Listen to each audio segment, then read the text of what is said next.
I know it's the worst, man. I used to live in a place where it's like that every day. It's the worst. I think. Hey, where can I find the stream? Oh, it's I'll drop a link. Oh, here it is. I got it. Yeah, Daniel can do it. Got it. Yeah, so I think we are live. Let's see here. Yes. Maybe that messed it up. Did it? Okay, yeah. There you go. Yeah. Looks like we're good. Yeah. Okay. Excellent. Good. It's all working. I hope. There's like a. Okay, it looked like we were froze for a second, but yeah. All right. Hello, everyone. Welcome to the Hylian Gamescast episode 177, I believe.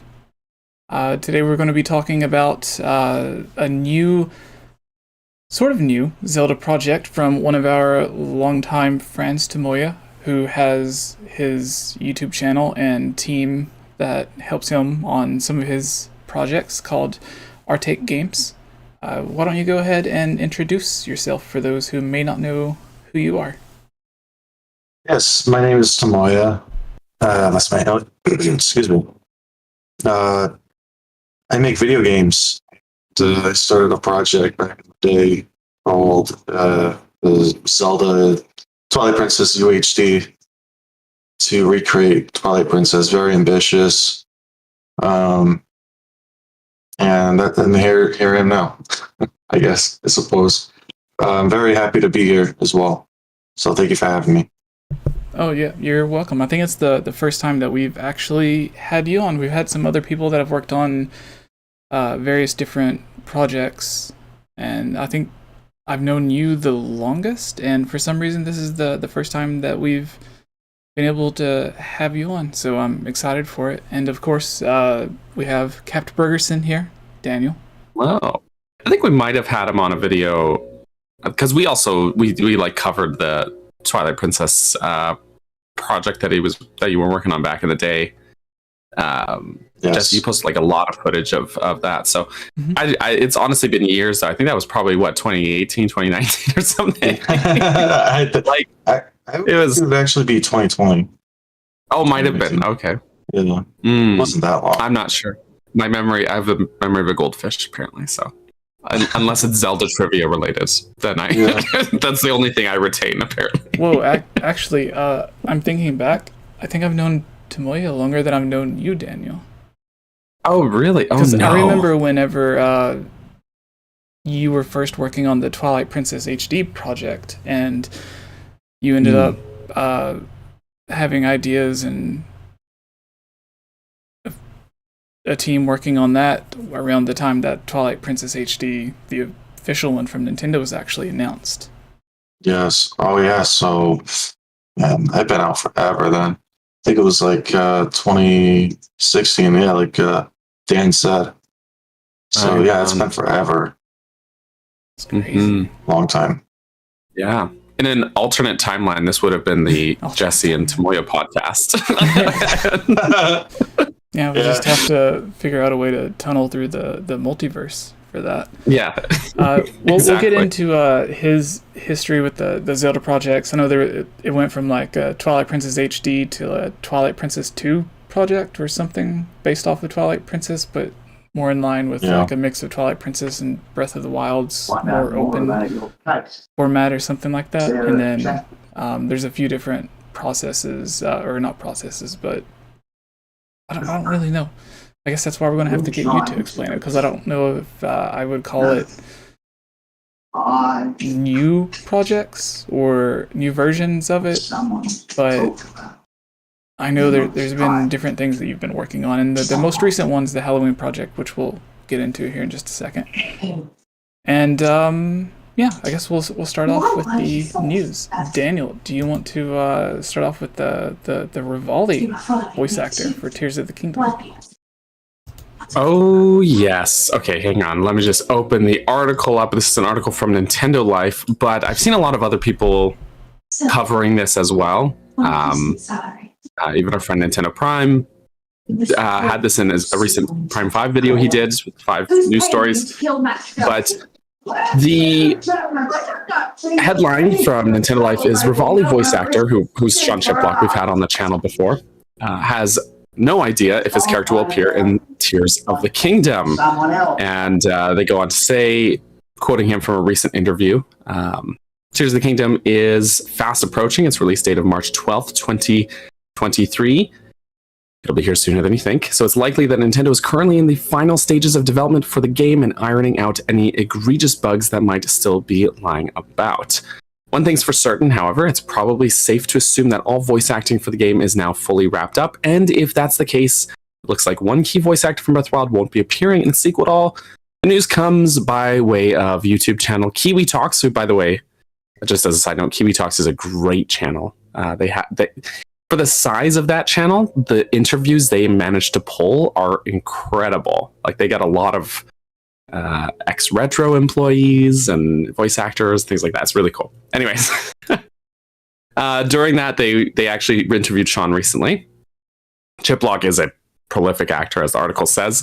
For those who do not know, he not only voiced Rivali in Breath of the Wild, he also voiced 𝗵𝗲 and the Great Deku Tree. So that's just in that one game, you get a showcase of the man's range in his voice acting.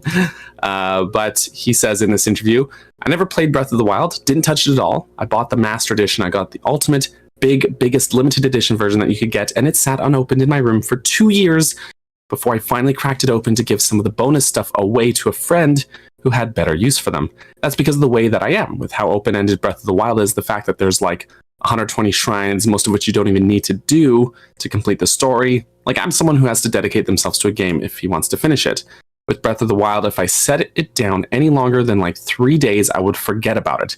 I'd forget where I was, what I was doing, how much I'd already completed. There's too much. Now, Age of Calamity, I did play all the way through, and I even did it on stream. So yeah, there's a case where I'm very excited for Tears of the Kingdom. I'm happy for people that have been waiting so long. I will definitely keep an eye out for videos so that I can be knowledgeable about what happens in case any of my characters happen to come back. I still have no idea what's going to happen. So that's what he said during the interview. It's kind of a throwaway answer, but a lot of people extrapolated from that interview saying, oh, none of his characters are going to be in the sequel because he hasn't been called back or whatever. And I think everybody is forgetting that NDAs exist, because whether or not Sean was in the game, he would probably give the same answer. If he's not in the game and he says, I'm not in the game, he's just telling the truth.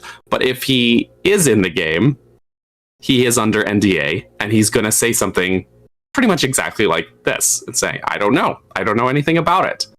You know, think of actually, since we made multiverse jokes, in Multiverse of Madness, spoilers, the movie, Doctor Strange, Patrick Stewart's in the movie, but people were speculating about him being in the movie prior to release, and he got interviewed, and he's like, I don't know what Doctor Strange is. That's what people are like, who's Doctor Strange? I don't know what that is.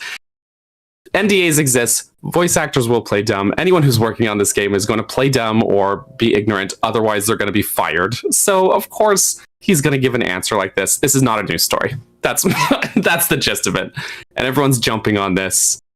And it's like such a non-story. It's like, don't ask voice actors what projects they're coming in, because they will announce it when they're legally allowed to. Like, I have no doubt if the game comes out and he's in it, he's going to be posting about it online. But don't ask if you get the chance to interview a voice actor, do not ask them about an unannounced project that they're in, because they will not be able to answer. It's confidential legally. So there's the news story. Jesse, off to you. Please chime in. Yeah, I mean, that answered it basically perfectly. I think we've had him on after Age of Clams came out, and we asked him, and the only thing that we have been told from any of the voice actors or anyone that we've had on is just that they hope that they're in it. So that's all we have to go on. I just think it was funny. Some of the websites that reported on it were just like, it doesn't seem like blah, blah, blah is going to be in this thing. And it's like, you're just doing that for a headline. Does it? Yeah. I don't know. Next news story. Or no, actually, sorry, Tomoya. Yes, sir. Yeah, Breath of the Wild, Age of Calamity. Yeah. Were we able to? Did you get the chance to play through any of them? Age of Calamity, Breath of the Wild. I never did any of the DLC. No. I didn't do the Hylian Warriors or Hyrule Warriors. Oh yeah. Never got to play on that because I don't really have consoles. I actually got to been back and forth with it, so never really got the chance to play the spin-off games. But yeah, it's kind of sad that 𝗵𝗃 won't be in the game because he was actually my favorite hero of all of them. Mm-hmm. He had the most personality. He definitely did. Yeah, I like his arrogance and his arrogant trait. I like how lively he is, artistic he is. I don't know, he's just I kind of like his character. So if he's not going to be in the Tears of the Kingdom, it's kind of sad. Yeah. Well, he is dead, so yeah, he wouldn't be coming back. I don't know. Maybe they'll get resurrected or something, or cutscene past somewhere like they did in Breath of the Wild. Yeah, memories would make sense for sure. I want to see more 𝗵𝗃. Yeah. I hope we see more as well. Even if he is passed away, he's a spirit animal now, a ghost person. I hope that we do see more of him, because at first I didn't like him. I found him a bit too intimidating. But then I liked the Deku Tree, and I found out they were both the same voice actor, and I was like, okay. Really? Yeah. The Deku Tree, and then yeah, that was cool. The crazy thing. Yeah, man has range. Yeah, that's what I'm saying. It's so deep, and then you got that uplift. Yeah, volley. That's crazy. It's like how good do you have to be to go in and do a voice acting role or audition for one, and they're like, you know what? Not only are we going to give you 𝗵𝗃, but we thought you were so good, we're going to also give you the Deku Tree.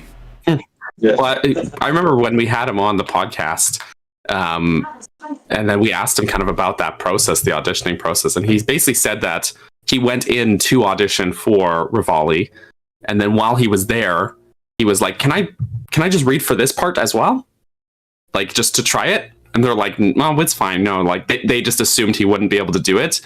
And they're like, "No, don't worry about it." And he's like, "Can I just try? Can I just try?" And then he just read some lines with the voice, and they were like, "Okay, yeah, actually."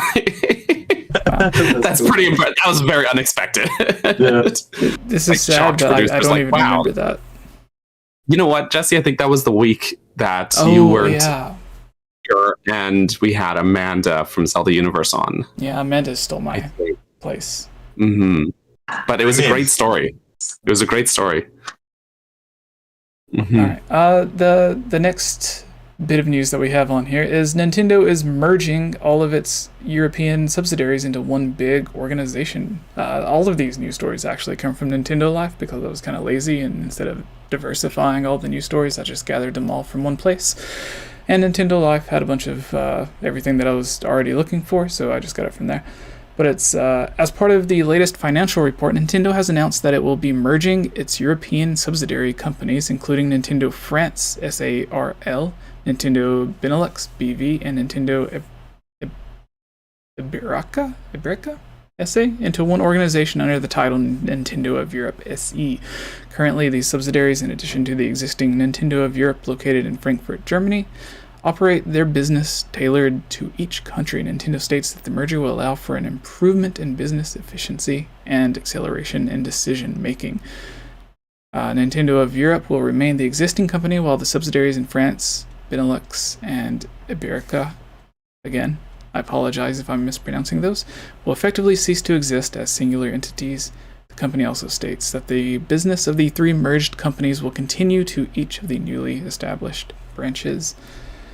And yeah, I guess they're going to keep the other larger Nintendo headquarters they have, like in Nintendo of England and some of the others that they have out there. But they're consolidating a bunch of these. So I wonder if there's a specific reason that we don't know about that they're doing that. But that would just be speculation. I don't think there's really much to discuss on that. So, Daniel. Why would they do that again? Sorry. Oh, I was saying. What's the point?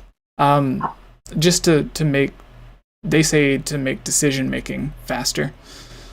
Decision making for like games?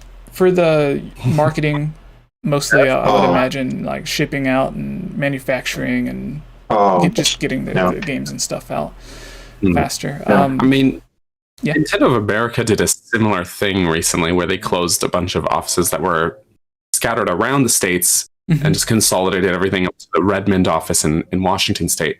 So it is interesting to see, although of course that's all within one country, not like, 3-4 European countries. So, but it is interesting to see them kind of, I don't know. It feels like they're kind of regrouping in a way that we've never seen them do before. First in NOA and then now NOE.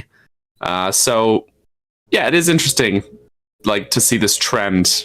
It makes me wonder if it's just, I mean, I can't imagine it being a cost saving move because at least with the NOA consolidation, they like literally paid to move staff if staff wanted to be retained. They said, okay, well, you can either you can resign if you want, or if you want to stay on, we will pay for accommodations and everything for you to move up to Redmond, and so that we can keep you, which is like a really generous move. A lot of companies probably just wouldn't, probably just lay people off, right? So that's great. But then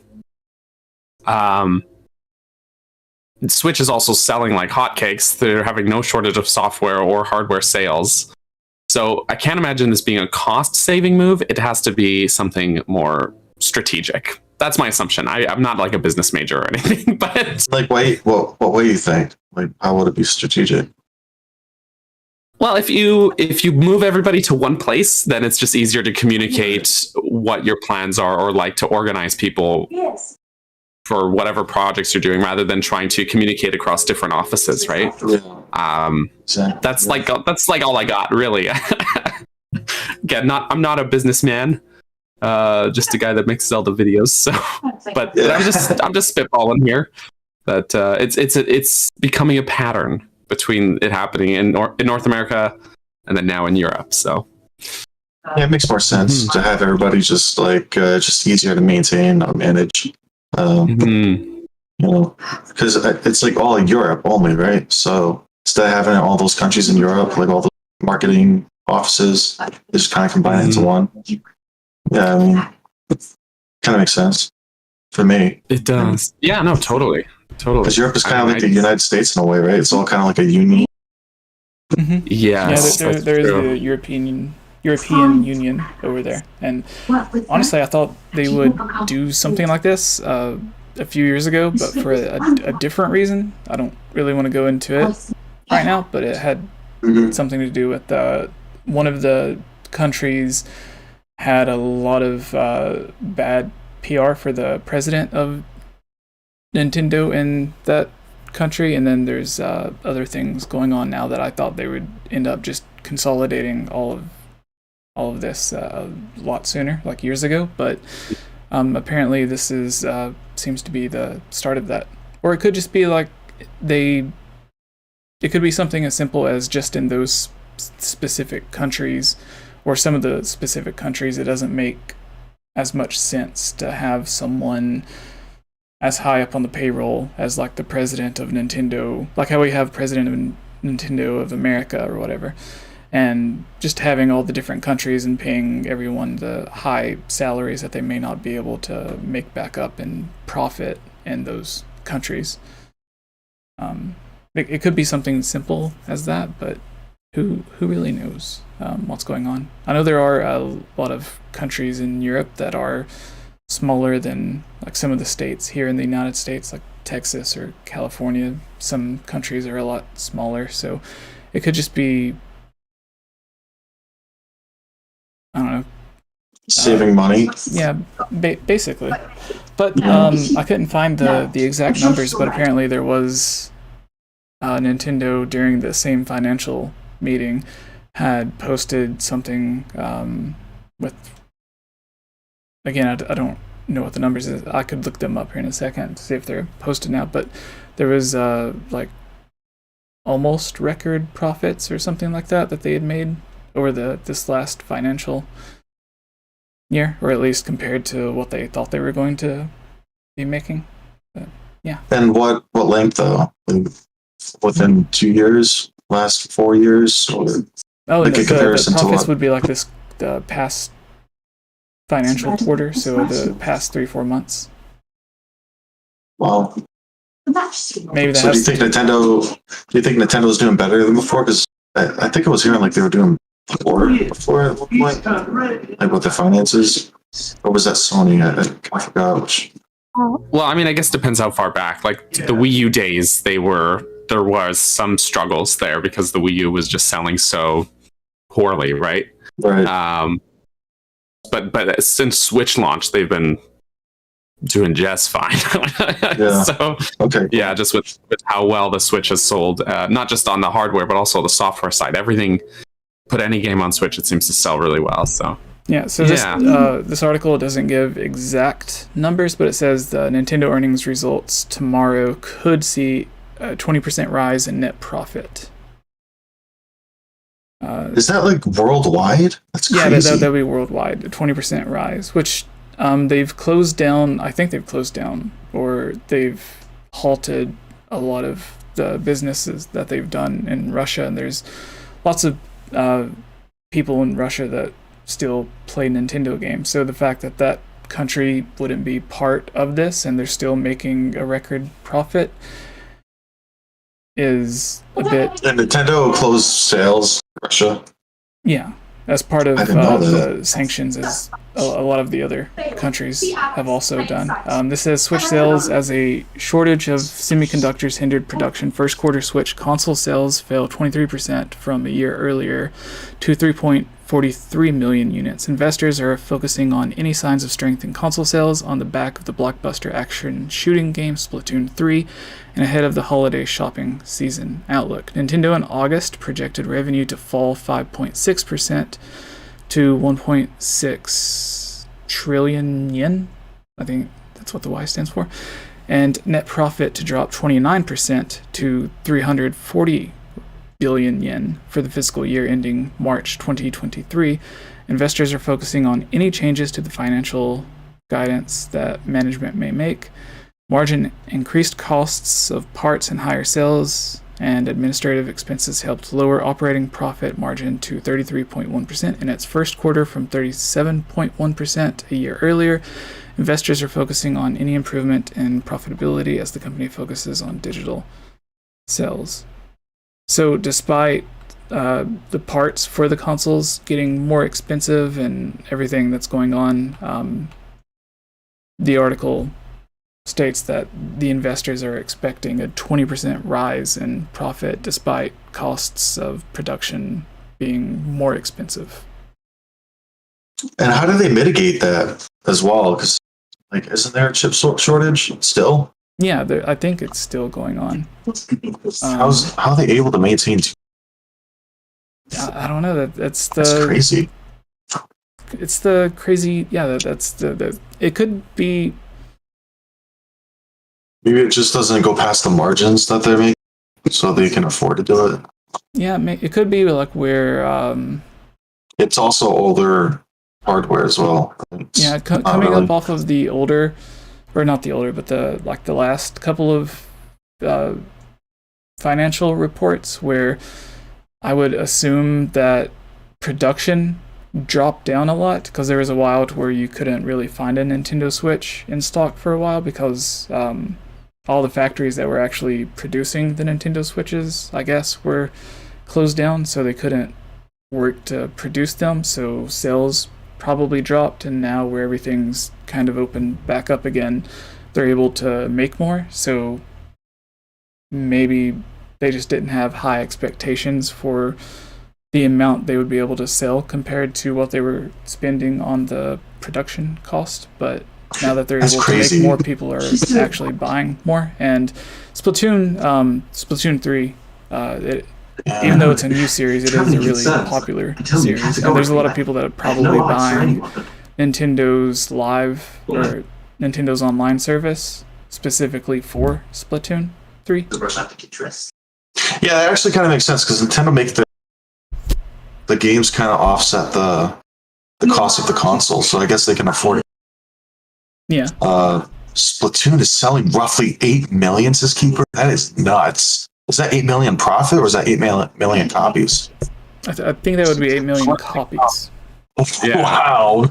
It's like Splatoon outselling most Zelda games, basically. That's sad because Zelda's awesome, man. Zelda. Oh, for sure. That's so sad. Kind of like Metroid as well. Zelda's kind of falling into that category. Yeah. They kind of made it pop culture. Zelda almost became pop culture with Breath of the Wild. Almost. Yeah. Totally. Hopefully, Tears of Kingdom can make it hit that pop culture status. Sorry, off topic. No, I think another thing is now they're probably starting to see more profit coming in from, was it Universal Studios that has their theme park now? Or their section of the theme park for Nintendo Land or Super Nintendo Land, whatever they're calling Nintendo it. World, yeah. Yeah, so they're probably seeing a big increase from that as well. Yeah, they must be doing well if they make amusement parks like that. It's crazy. There's probably people, like, I don't know about their stock price, but I assume people might think because of the Mario movie now actually has a trailer out, that a lot of people began investing thinking that the movie's going to do really well, and they probably made a bit of a profit from that as well. Keeper had a good point too. Like, it takes 6 years for developing a Zelda game in comparison to Splatoon, where it's kind of almost rehashing, same assets, whatever, over into a new game. So yeah, that makes sense. Yeah, because that's crazy. Because think about it, like, they put a lot of time. You gotta give me props, man. Like, just me making a Halloween event, it took me like 2 months to make that tiny thing for one guy. So, like, damn, man, that's kind of worth it in a way, because when it does come out, it's an awesome game. And to make it bug free and make it look right, run right, play right, it's just incredible.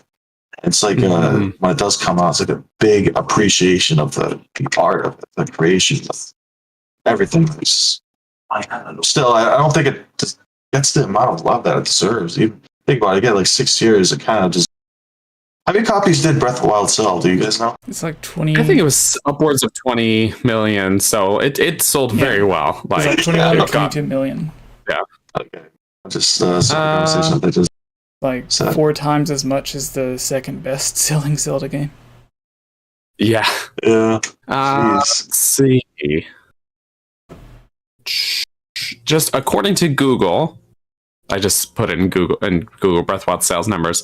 27.14 million unit sales as of June 2022. And how much did it cost to make the game? That's a good question. I don't know if they have I don't know if that's public yet, actually. Let's see if I can find it, though. Profit on that. I do remember them saying that they put so much time and money into the complete development of Breath of the Wild that they were going to be using some of the assets and the engine and some of the systems and mechanics that they made for other games to offset the cost. But I think they mentioned that not thinking Breath of the Wild would actually do as well as it did, because I imagine the game sold more than enough copies for it to be a profit. Right. There's an article here. I don't know what their source is. I can't find their source, but there is an article here that says $120 million development cost. But then obviously they've more than made up for that. Because then if that's the case, they don't need to sell that many units to make up that. To make up that cost. Yeah, I guess it was like 26. You'd have to like take the average, like however many years the game was in development, and then times the I just average did that, salary of a Japanese developer. 26 million copies are sold, correct? Mm-hmm. Yeah, I would just multiply that by 60, and that's 1.56 billion. Yeah. Bro, Like that's I think that's about a lot of moolah. on average about 50 to 60% of that goes towards the developer and publisher, and the rest is what they have to pay to actually ship it out to all of the different stores and stuff like that. And then obviously those stores get a certain percentage as well. I forgot what it was. When the manager that I had when I was working at GameStop told me how much like the percent was that they made off of each video game sale, but I forgot what it was or what it equaled out to. And then they also have the DLC for $20 that they sold that I imagine at least half of the people that bought the game ended up purchasing as well. Yeah, I was about to say that. Yeah. Mm-hmm. And So then that's very good. a lot of the work that they put into the character models and the different areas and stuff were used for Tears I know, of isn't the that crazy? Kingdom, as well as Fishy Age of brought up a Clowns. good. I'm sorry. No, sorry to interrupt. you're This is good. your show. I just saying, like, Fishy brought up a good point too. Like, most people bought a Switch just to play Breath, which is crazy. This is crazy. Even a person that made 𝗍𝗵𝗲, like, it was doing all right, and what was it called? Patreon. It was doing all right in Patreon before, but once Breath of the Wild came out, like skyrocket, man. So that's that's crazy. So I guess Zelda kind of is bigger than I would think. Like, would people do the same thing for Metroid? Yeah, at least now. Like, before Breath of the Wild, definitely like. What Twilight Princess was probably the best-selling game, and that was like, wow, what's the lifetime? Hang on, I think it was like 6 or 7 million. Yeah, Jesse's got all the facts. Like a computer, man, a database full of information. According to Zelda Wiki, I'm not sure their source, but it looks like 8.85 million lifetime sales. So, I mean, what you said might have been right. It might have increased since then, right?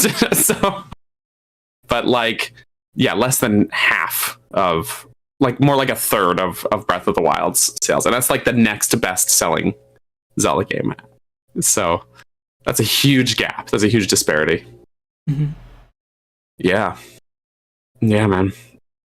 But it's great because, like, I'm not saying this to gatekeep, of course. Like, the opposite is great because then it brings new fans into the series, and then it renews interest and tells Nintendo that these are games people want, and then they keep making them, and then hopefully also new fans will go back and look at some of the old games and appreciate them for just how great they are, and it's all around. It's a good thing.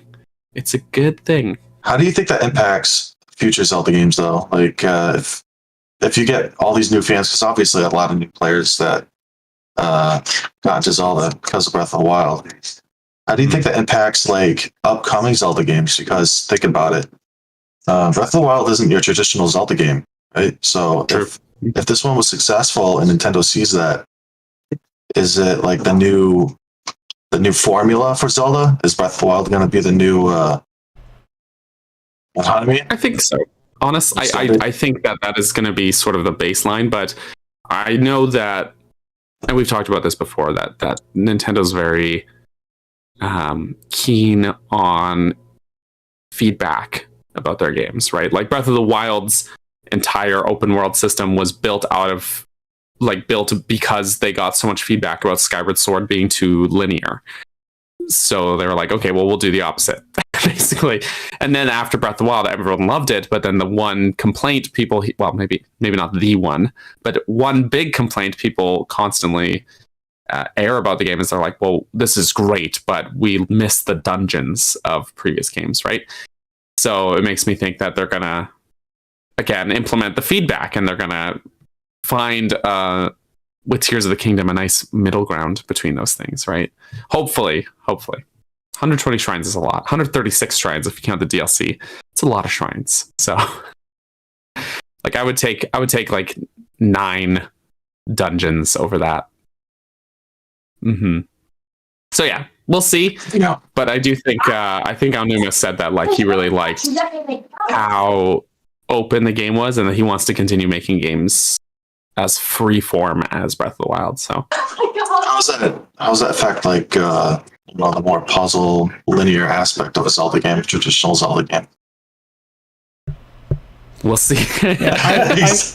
We'll see. I think what we'll see for Tears of the Kingdom is more of a mix of like the traditional style that we've seen in games like Twilight Princess or Ocarina of Time mixed with the Breath of the Wild. So maybe they'll still have a lot of the shorter shrine style dungeons, like not 120, but maybe like 40 or 50 just spread throughout the world, and then have, instead of 4 big divine beasts, or 5, I guess if you count the DLC, which it wasn't really a divine beast, but it was a dungeon in the style of the divine beasts. But instead of having that, I think they'll have like the 5, 6, 7, however many traditional style dungeons, but still have the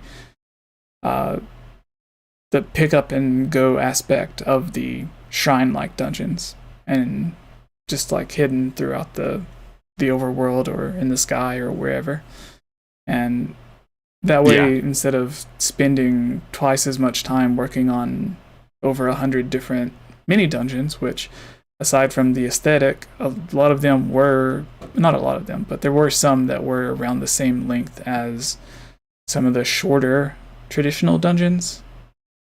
Like the Deku Tree wasn't that long of a dungeon. There's some other shorter dungeons, but only like the longest shrines were. It was a few of were them. like as long as the shortest traditional dungeons, you know. So it's like But I personally always took the stance of shrines are not dungeons. Like shrines are basic. Like I always viewed them as, yes, they're like redundant, but they're a stand-in for 1, fast travel, and 2, finding heart pieces around the world. Like in previous Zelda games, you just find heart pieces like on a ledge or something that you can't reach, and then you need an item, or you solve a puzzle and then you get it, right? And instead of that, you find a shrine, it's a fast travel point, but then you can go in and then you solve a puzzle and you get a spirit orb, which is basically a heart piece. So it's the same idea, but it's like a stand-in for that old mechanic, which, if you view it through that lens, I think the shrines are a lot more forgivable, even though there's so many of them. It's like, okay, you find a hidden area that has a really hard enemy and then you beat them and then you get a heart piece. That doesn't sound like unreasonable or un-Zelda-like. You know, you find a hidden area that's got a puzzle in it, you solve the puzzle, and then you get a heart piece. It's like, yeah, that totally sounds Zelda.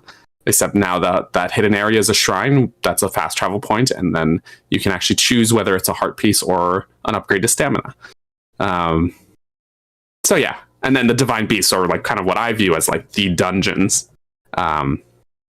Yeah, so it's a, we'll see. I do think a balance would be appreciated in Tears of the Kingdom, but because the divine beasts were also not very long compared to previous dungeons. I agree. Yes. We'll see. I think they put more effort into making them dynamic or whatever, to where like they were moving around, and they also had to design the entire outside of it and make it fit into the environment, instead of just being like hidden underneath an island in Lake Hylia, or like behind the graveyard in just like a cave, to where you just see the entrance and then the rest of it's just built into the cave.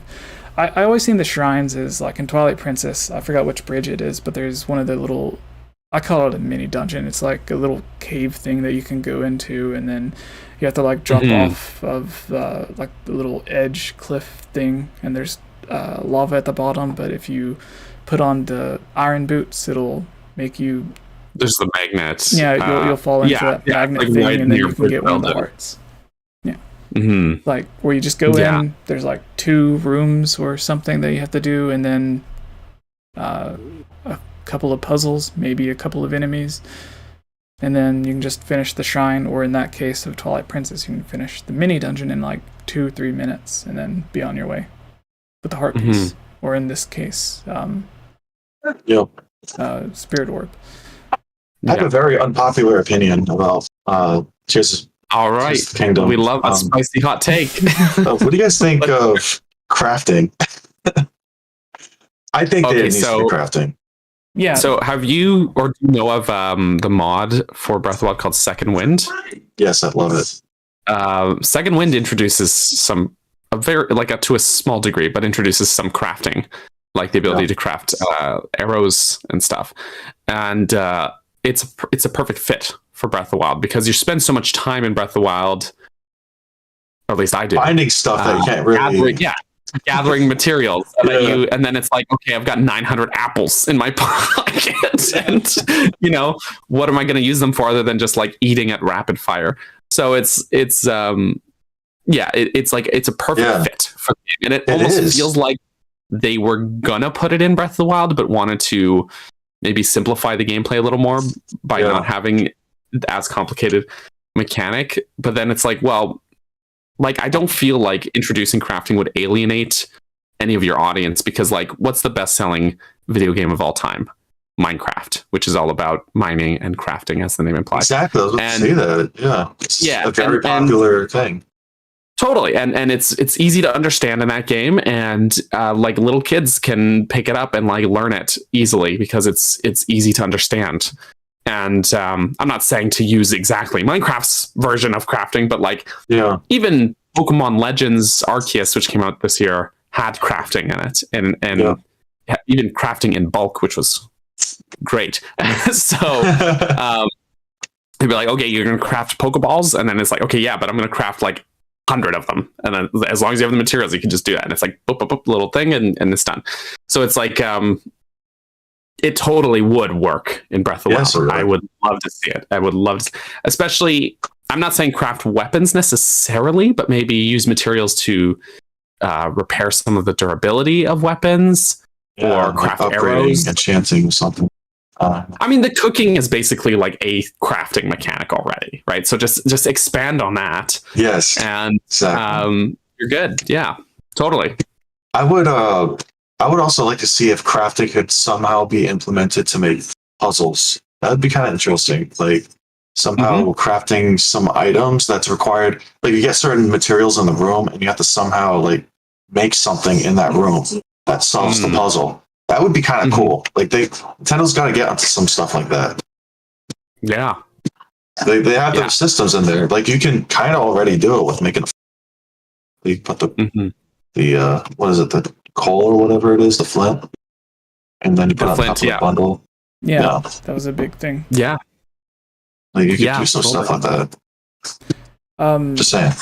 I think you combine that with like their other existing systems that they've got. Like, let's say, for example, you have to find a specific area to craft. Like, you can't just craft anywhere. You need to craft at like an anvil or like a forge, and then it's raining, so the fire's out, and you can't like reignite it or something like there's so many layers that they can kind of stack on top of each other that you have these existing systems in place. You can build on that, pun intended, and and make something really special with it. I think, totally a good thought. I agree.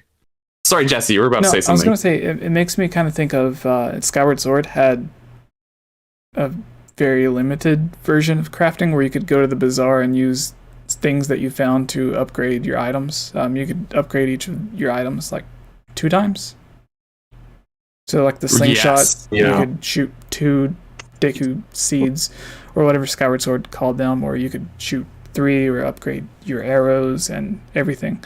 So I think even your shields as well. You could upgrade your shields, couldn't you? Yes. You could upgrade and repair your shields. You could repair the durability on your shields in Skyward Sword, but not Breath of the Wild. Oh man, I harp on that so much. Could not stand. I will say that I have always been not necessarily an apologizer, but I've always thought that the weapon durability system is not bad. People hate it, but I actually think it's really good because I like games that have a certain level of inventory management in them. Like, it's like, okay, I have to be careful. I have to be choosy about what weapon. Am I going to use it or save it for a stronger enemy? That kind of thing, right? Instead of just using one weapon and being brainless and using the Master Sword on every single enemy I find. It's like, okay, what weapon will be suited for what situation? Should I hang on to it? Should I just waste it? Should I throw it and break it? Like, there's all these layers to it, but it's a good system, but it can be improved. And I think even just having like a little gauge of the durability would like go such a long way to show like how much durability is left. And that kind of made me not want to use my. Even the Master Sword, like there's no meter thing for that. Yeah. Oh, exactly. And like I personally would have loved to just see that. Like, I don't want the durability system scrapped. I just want it to be expanded upon in a way that gives a little more flexibility for how people want to play. Because, for example, the Trial of the Sword in Breath of the Wild's DLC upgrades the Master Sword, but it still doesn't give a way to like increase its durability or like show it to you or anything like that. Like what I think should have been the reward is like, okay, now the Master's, like you finish Trial of the Sword, it's very hard already, so a worthwhile reward would be, okay, you've earned it, you can use the Master Sword forever with the zero durability issue, or it's like unlimited durability. Kind of like the Hylian shield in Skyward Sword. That's not the case, but it's like that should have been the reward for that. And then people who are like, oh, I hate the weapon durability system, and it's like, okay, well now there's a way for you to just circumvent that or not use it if you don't want to. And it's still, I don't know, would feel like in line with the game. I don't know. There's so much. I have too many thoughts on this and I'm rambling. But yeah, it would be really cool to see it. I just think just built upon. I don't want to see it scrapped. I just think that they can do more with it. And even just throwing like a single blacksmith in the world would go like a long way. Like a single blacksmith that can repair your weapons. Yeah, I agree. But ideally, if there's multiple places where you can do it yourself, that would be better. So, yeah. Jesse. Oh, I was going to say what are they called? The champion weapons that you get? Or like after you save the spirit of the champions, or when you're on your way, there's certain weapons or whatever that each of the champions used. I thought during the game those were going to be like the unbreakable versions of those type of weapons, because there's the big I forgot the names of them. The boulder crusher or whatever it's called. The boulder breaker. Boulder breaker. Like yeah. there's, and then there's the spear that you get from the Zoras, and I thought those would all be like those versions, like the main or best version of those weapons, but they all ended up just being like average versions of those weapons. And it's like, well, why did they use these? They were just average. Well, they're stronger than like that. Like Daruk's boulder breaker weapon is stronger than like the stone smasher, like the other version. Stone smasher's base damage output is 42, where boulder breaker is a 60. So they're stronger weapons, sure, but they're not. Yes, I played way too much of this game, but still, like, yeah, they're not like so much better that it's like, oh, this would, I don't know. Yeah, they should have been like, it would be a great incentive and reward to go out of your way and do those dungeons and finish, all these side quests and stuff like that, right? So, while still retaining like having a diverse set of weapons. Alas, that's not what we got. Daniel, do you want to take one of the other news stories really quick, and I'll be back in 2 seconds? Sure. Okay. Well, this one is a real short one. It's a real nice, easy one.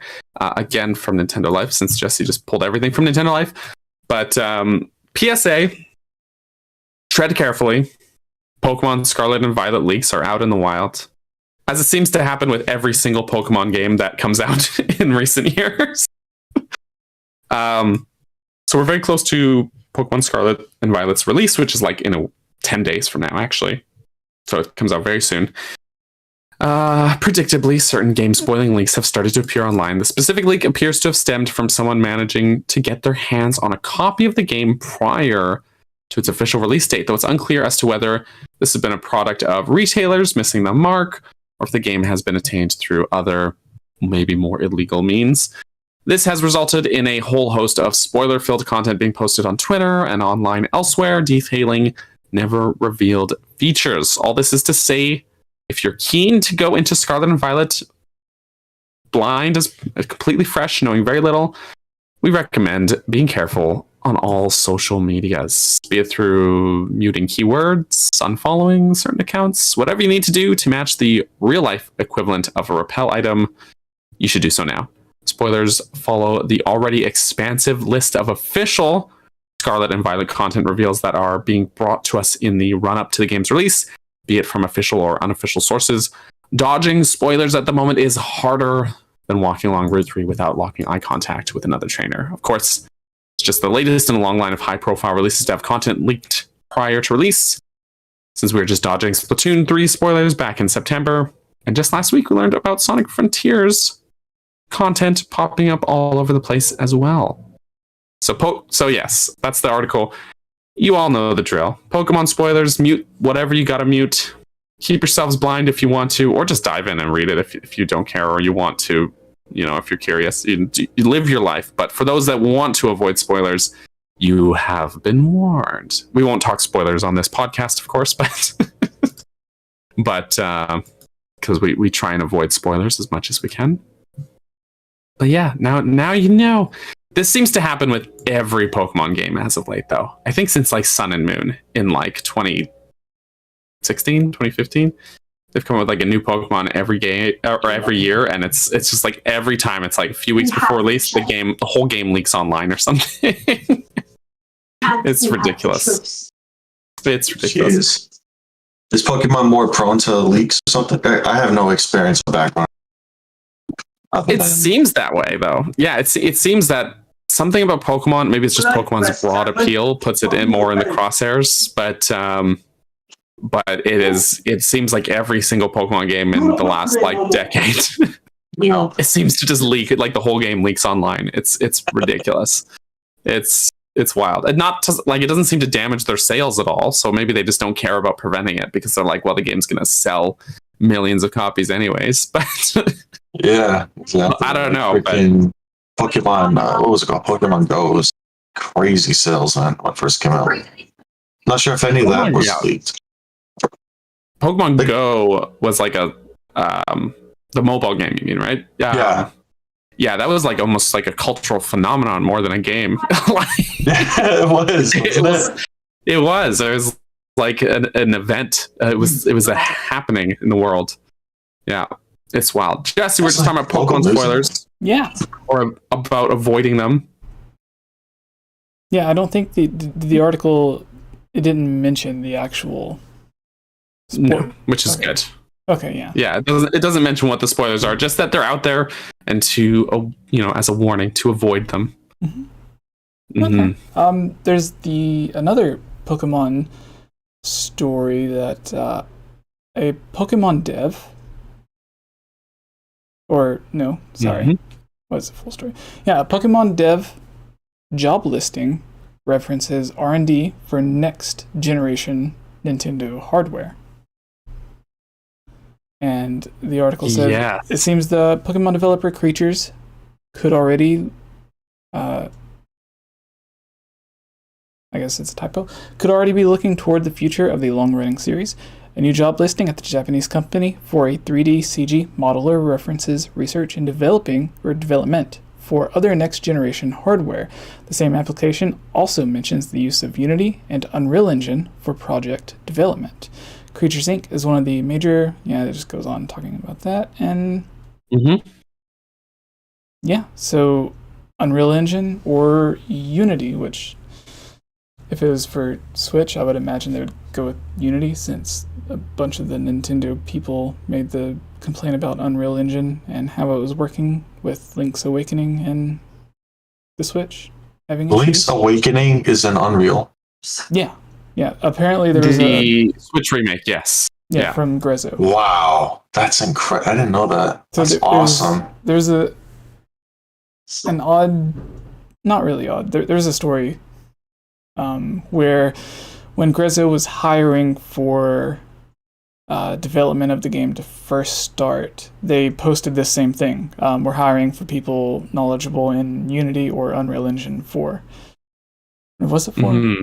Maybe it was 4. I don't know. It was one of the Unreal Engines, 3 or 4. It had to be 4. Yeah. And they ended up going with Unreal Engine. And then about 6 months later, Nintendo posted an article saying that most of the games that were in development for the Nintendo Switch were now being developed, or at least by third parties, were being developed using Unity. And a few months later, or whenever Link's Awakening ended up coming out, it had some issues that people noticed at E3, which I personally didn't notice any issues. I know Daniel mentioned before that he didn't notice any issues when we were playing the beta or the demo that they had at E3. Mm-hmm. But there were some people that did notice certain frame drops and stuff. And then whenever the final game came out, they were able to give it a patch that increased the frame rate a bit, but it still had some technical issues that it was dealing with. And Nintendo said they were going to be focusing on it to help make the game run better, but they weren't really able to, I guess. And then whenever 𝗏𝗏 started hiring for the next game, which you would imagine the way that they would do it to help speed up development is they would be hiring someone who would be good with Unreal Engine, the same engine they used, and they would just reuse the assets and make one of the other 2D games in the same style or something. But instead of hiring for Unreal Engine, their next job posting for, they didn't say it was Zelda, but it's 𝗏𝗏, and they really only make remakes or remasters aside from 2 or 3 of their games. But they were, I forgot the exact wording that they used, but in the job listing for it, they used the term adventure and legend, like come help us make a legend or whatever. So it was kind of obvious what they were hiring for, and it was right after Link's Awakening had finished production, and it specifically stated Unity, even though they just finished all of these assets and developing this game specifically using Unreal Engine. And so, quick thought. yes. So, Link's Awakening is not developed by Nintendo, the remake, correct? It wasn't. Yes, that was 𝗏𝗏. Yes. Okay, so to 3DS answer 𝗏𝗏, my understanding is that 𝗏𝗏, it's by 𝗏𝗏, so therefore it was by Unreal. Nintendo, like directly Nintendo, the Zelda team, whatever, they probably use their own engine, correct? Like the one that they made for Breath of the Wild. They did whatever. license the physics engine called Havok for Breath of the Wild. Okay. Where could you find that? Like Unity or something? I think it's a physics engine that you can apply to almost anything. Or from what I understand, you can add it on to a bunch of different things. And they had a lot of trouble developing with it, which they said was one of the reasons why the game took so long to finish. But that was just the physics engine. Like they would adjust the wind to where, like whenever the wind blows in Breath of the Wild and like an apple's supposed to roll across the things, but instead of the apple rolling across the ground, it would like launch the apple like 100 miles per hour. So then they would fix it, and they would think they had it fixed.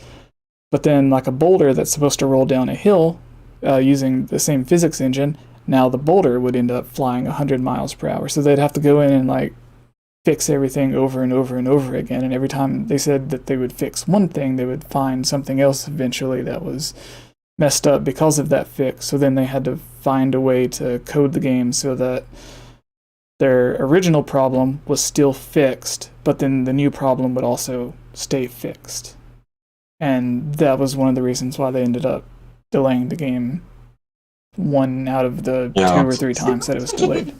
They had a lot of physics issues. We had to rewrite a lot of stuff. But that makes sense. They did say that they did make the main engine that the game runs on themselves, which was apparently the same one they used in the Zelda Wii U tech demo, and then they used it in Wind Waker HD.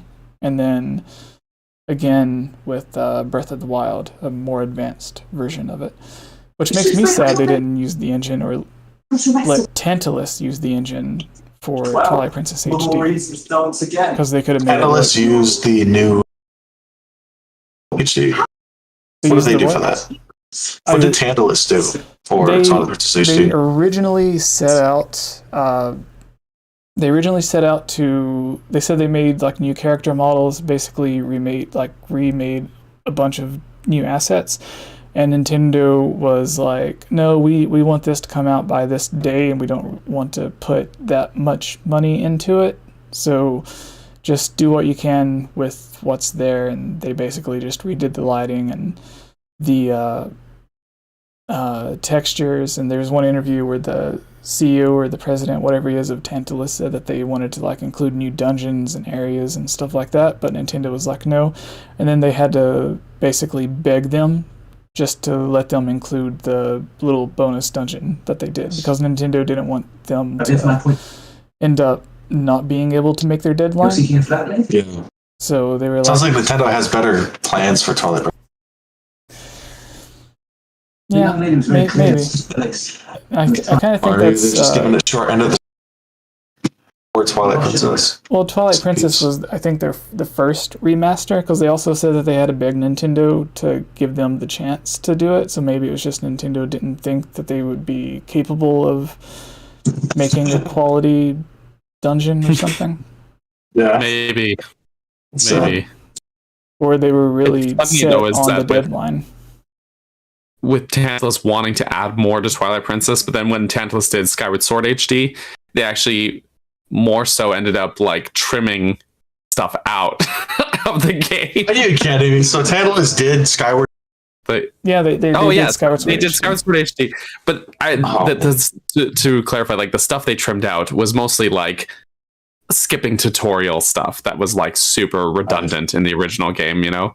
Yeah. So definitely an improvement. Like it was a good choice to trim those things out. But it's just kind of funny that they were like, we really want to add stuff to Twilight Princess. And Nintendo's like, no.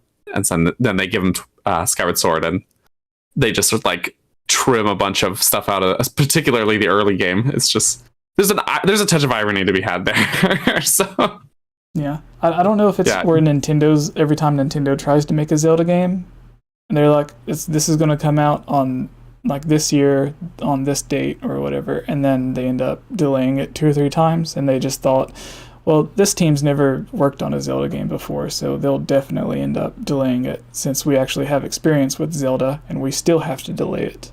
So, goodness, man, that must be bad. Like that's got to be like the last job for Tantalus. That has to be. It's like, how could Nintendo trust somebody? I don't know. It's like with it seemed with Grezzo, they let Grezzo end up getting more and more freedom with each of their they do fantastic games. work, Grezzo. Yeah, so like I would see why. They changed a few things in Ocarina of Time, and it did really well for the 3DS. And then they got the chance to work on Majora's Mask, and it seemed like Nintendo was like, okay, well, you did good with Ocarina of Time, so now we'll let you change even more or add even more of your own ideas to Majora's Mask. And that game had a lot of bigger changes and smaller changes to it. Some of the side quests were completely changed around. The boss fights were completely changed around. So it seemed like they were given more freedom, whereas Tantalus was given less freedom, which is kind of sad. But maybe they also thought that, like, well, Skyward Sword didn't really sell that well on the Wii, and right. I don't know. It didn't sell that well either on the Switch, I would assume. I think remember what it sold better than the Switch, but not like Breath of the Wild numbers, you know? Yeah. Majora's Mask 3D. It always comes up on this podcast. I was thinking about buying Skyward Sword, but I didn't. What was it, like full price, $60? Yeah, it is full price.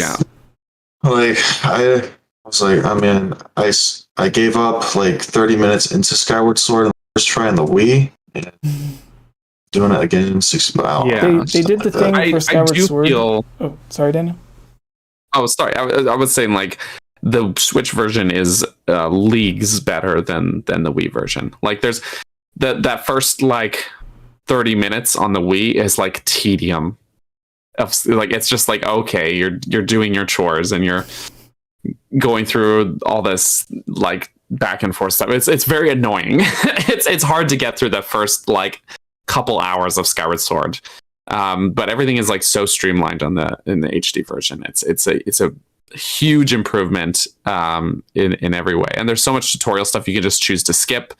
You can mash through dialogue way easier. You can skip through cutscenes that you don't want to watch. It's just like Do you still have to backtrack in all the? And all which? Sorry. Do you still have to backtrack in all the original dungeons, like when you have to collect the notes, whatever they were? You. Because you know how everything's flooded and you have to like go back to the original stuff. Yeah. That still happens, but it's not so. I don't know. The fact that the controls are improved makes it like way easier to fly through those sections as well. Yeah, they made the motion. But that Tadpone scenario is still there. So like all the main scenarios and set pieces are there, but it's like it's so much streamlined, and because the controls are improved, it's like it's just more enjoyable to go through those set pieces, whether you're doing motion controls on or off. Although for like swimming, for example, I like turned it's just easier to use the sticks to swim than the motion controls to swim. But for like things like swordplay or aiming, it's really much. It's a huge improvement. So that's good. Maybe I'll try it out then. Yeah, it's worth the try. I've heard a lot of people who like skipped it on Wii or just didn't enjoy it and then end up being pulled into the Switch version and finding it way more enjoyable. And that game has some stellar dungeons as well. So it does. I do like the art in the game. Mm-hmm. Yeah. Is that correct? 114 million sales on Skyward Sword Switch edition. I don't think 114 million. I don't know. That is definitely. Jesse's all like, what the fuck? Let's. Yeah, that would be like the best-selling game on the Switch if that was the case. It might be 14 million. Maybe it was a typo by the person, or maybe it was just 4 million. Okay. I'm gonna say, I can't find an exact figure. There's an article, but it's from like a year ago. Oh, actually, November 4th, 2021. So yeah, a year ago, that said that the game had sold 3.6 million, which was just for reference, the lifetime sales of the Wii version is 3.9 million. So in a few months, it almost outsold the Wii version. I assume it's only gone up since then. So, yeah, that's pretty good. That's pretty impressive. It's kind of maybe it's just Zelda fans hungry for some Zelda. Oh yeah, no doubt. He's got Breath of the Wild, it's all done. Then they finished Link's Awakening. Then just got that waiting gap, and they're just like, all right, screw it, man. I'm just gonna get Skyward Sword, see what it's all about. I mean, so Nintendo kind of intentionally did that. They're like, damn, man, I didn't get the sales I wanted on the Wii. We're gonna get our sales on the Switch type of thing. I mean, the from a business standpoint, like the profit margin of doing that makes total sense, right? Yeah. Like, the development costs would be way lower to just upscale it and Tantalus price, little Tantalus treatment. Yeah, totally. So. It's a good move. It's a good business move for sure. It's a good business move, yeah. Yeah. And also, like, it seems like there's going to be some story tie-ins or at least some references in Tears of the Kingdom to kind of callbacks to Skyward Sword. So it to bring fans in and have them be able to see or to be able to recognize those callbacks when Tears of the Kingdom comes out won't be a bad idea. So, yeah. Jesse. Oh no,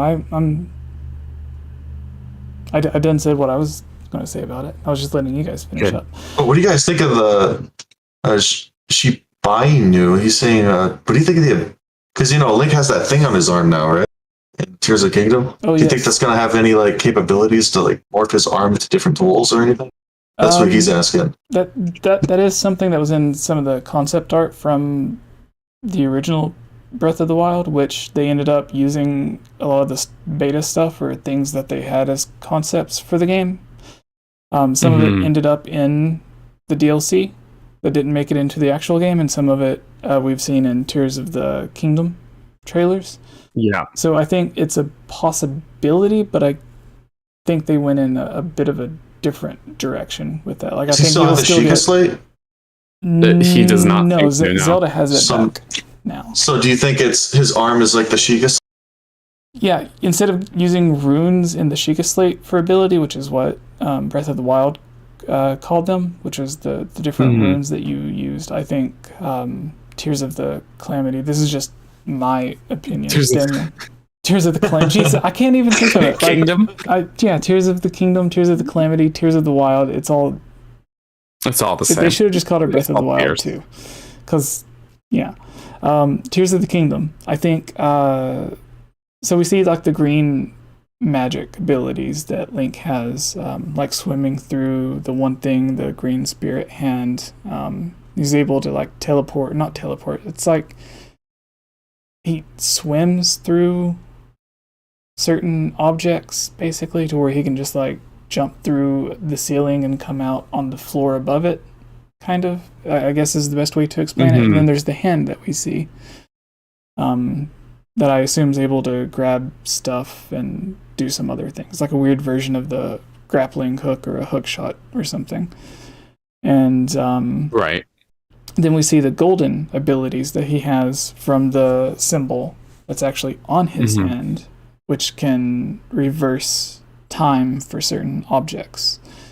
So I think the golden abilities will be more like the champion abilities we get in Breath of the Wild, and then the green abilities will be more like the rune abilities that we get in Breath of the Wild.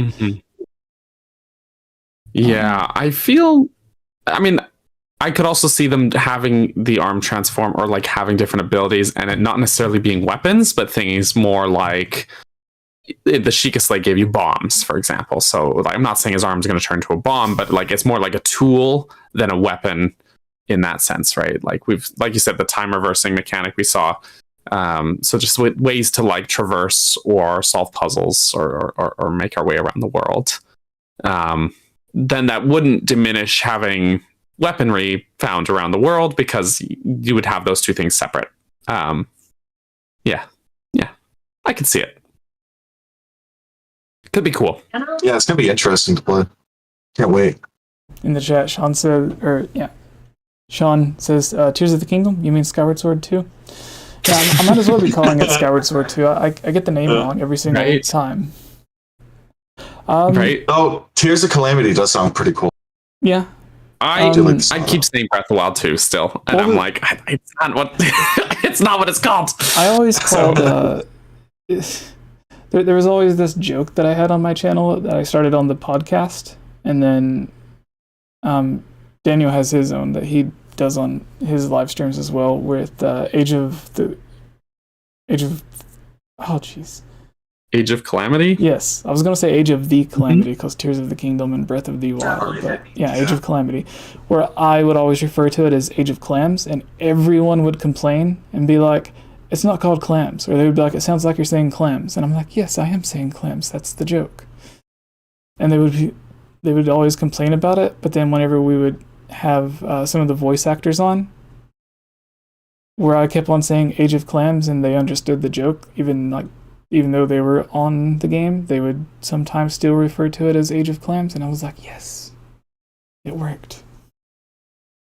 But anyways, Tomoya, now it's your turn. You've been working on your own Zelda stuff for some time. How did it from what I understand, it started out as Twilight Princess, like an unofficial fan project for Twilight Princess to make the game in HD, and then you changed it to like more of a sequel, I think, or like a fan-made sequel for Twilight Princess, to where it was kind of the same overworld, but it was more open instead of linear. Yes. And then, I don't know. Can you kind of explain like where it started and? how it's Sure, it gotten to the started point to where like now you have that Halloween thing that you have. So Yeah. if you can give the history of that, and yeah. So it started out as a texture where I was just retexturing the project to a style I saw fit for Twilight Princess, which you can actually find on the channel. The latest, the Forest Temple one.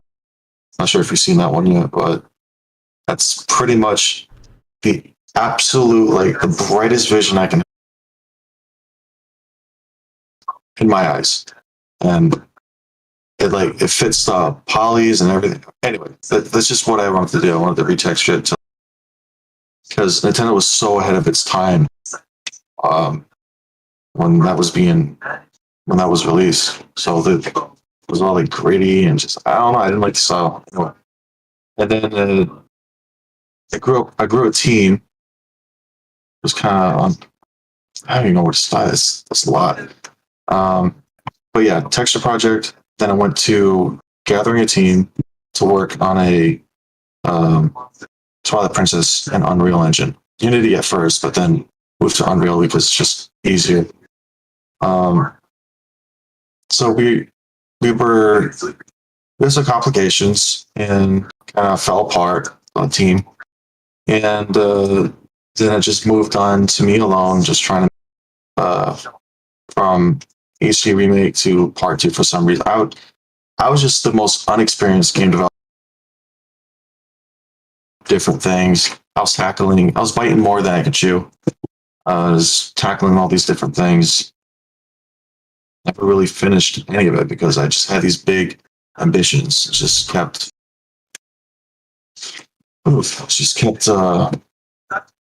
working on things. I think I explained it well.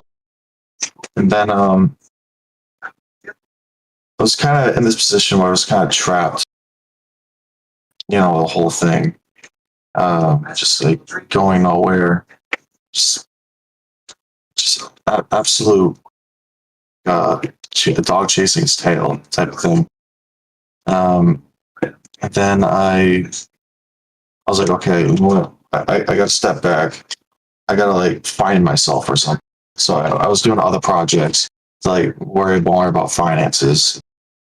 I made some other successful projects that helped me like live financially. And I really, to be honest with you guys, I really don't know, because like just so much has happened, just bumps and bumps. If you really want to just like simplify the texture pack to Unreal, Twilight Princess Remake, Twilight Princess 2, Twilight Princess Remake, and then to Halloween. I love Halloween. It's my favorite holiday. After all this time, it's been like so many years. I don't even have the original video, but it's been so long people expecting something of finishing even the texture packs. So I decided to kind of do something a little special and to prove myself as well. Like I can start something and finish something. So I made a goal for myself in August to create a mini Halloween event in Unreal Engine, using all the knowledge I've gained, all the projects I've had in the past of doing the Twilight Princess Remake and 2 and all this experience I've gained. I would just it'd be faster, a reasonable goal to achieve, and that's what I did with the Halloween event. So that's pretty much what you guys got, the latest build. This to answer your question, it was very difficult. It's such a mess. It's a mess. It's been so long, so many years. So you say it's a mess. I'm watching it right now. It looks really good. Oh no, the history of it all. Oh yeah. The history. It's really hard to tell you like how did you end up with the Halloween event. It's just like an absolute, really just like organize it in my head correctly. It's crazy. It's just a lot of events, a lot of being lost, being trapped, feeling it was just awful. It was awful. But here I am now. better person than I was years ago. Happier person, better person, more experience. Yeah. What was the main design choice for the dungeon elements of this Halloween project that you made?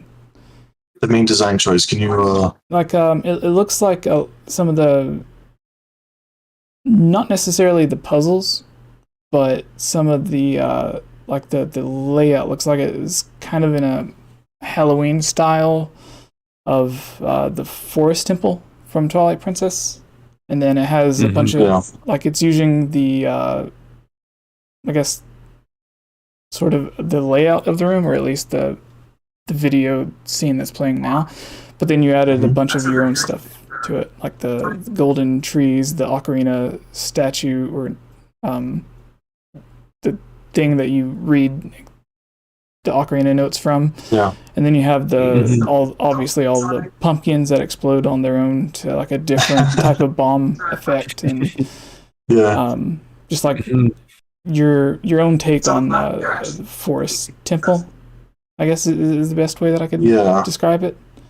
And then you added you had the ocarina added in to where you can play notes, which obviously wasn't there in the original Twilight Princess. So how did you come up with some of the ideas that you had for the puzzles and everything? I was trying to make something reasonable using code that I already had, things that I already developed over the years. How can I get this thing done as fast as possible? I was starting to think as a game developer, and what I was thinking of is like, all right, how about I just take one for a dungeon, forest temple, because I already retextured it into everything, and I'll take that, and I will try to shove in as many puzzles as I can to one, and that's what I did. And obviously in the forest temple you don't have many items, and I didn't have enough I was thinking in my head like mechanics for bow and arrow, the Dominion rod, all those items. No, so what's the easiest items I can develop to just make some interesting puzzles in the room or in the game? And I thought of the ocarina because it's super simple. Just play a song, triggers event if you're near a certain thing that accepts it, if you want to get technical. And a bomb, you just hold it, throw it, as a timer, it explodes.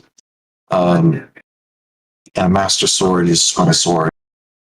It's just like simple stuff. I just try to make it as simple as possible, but also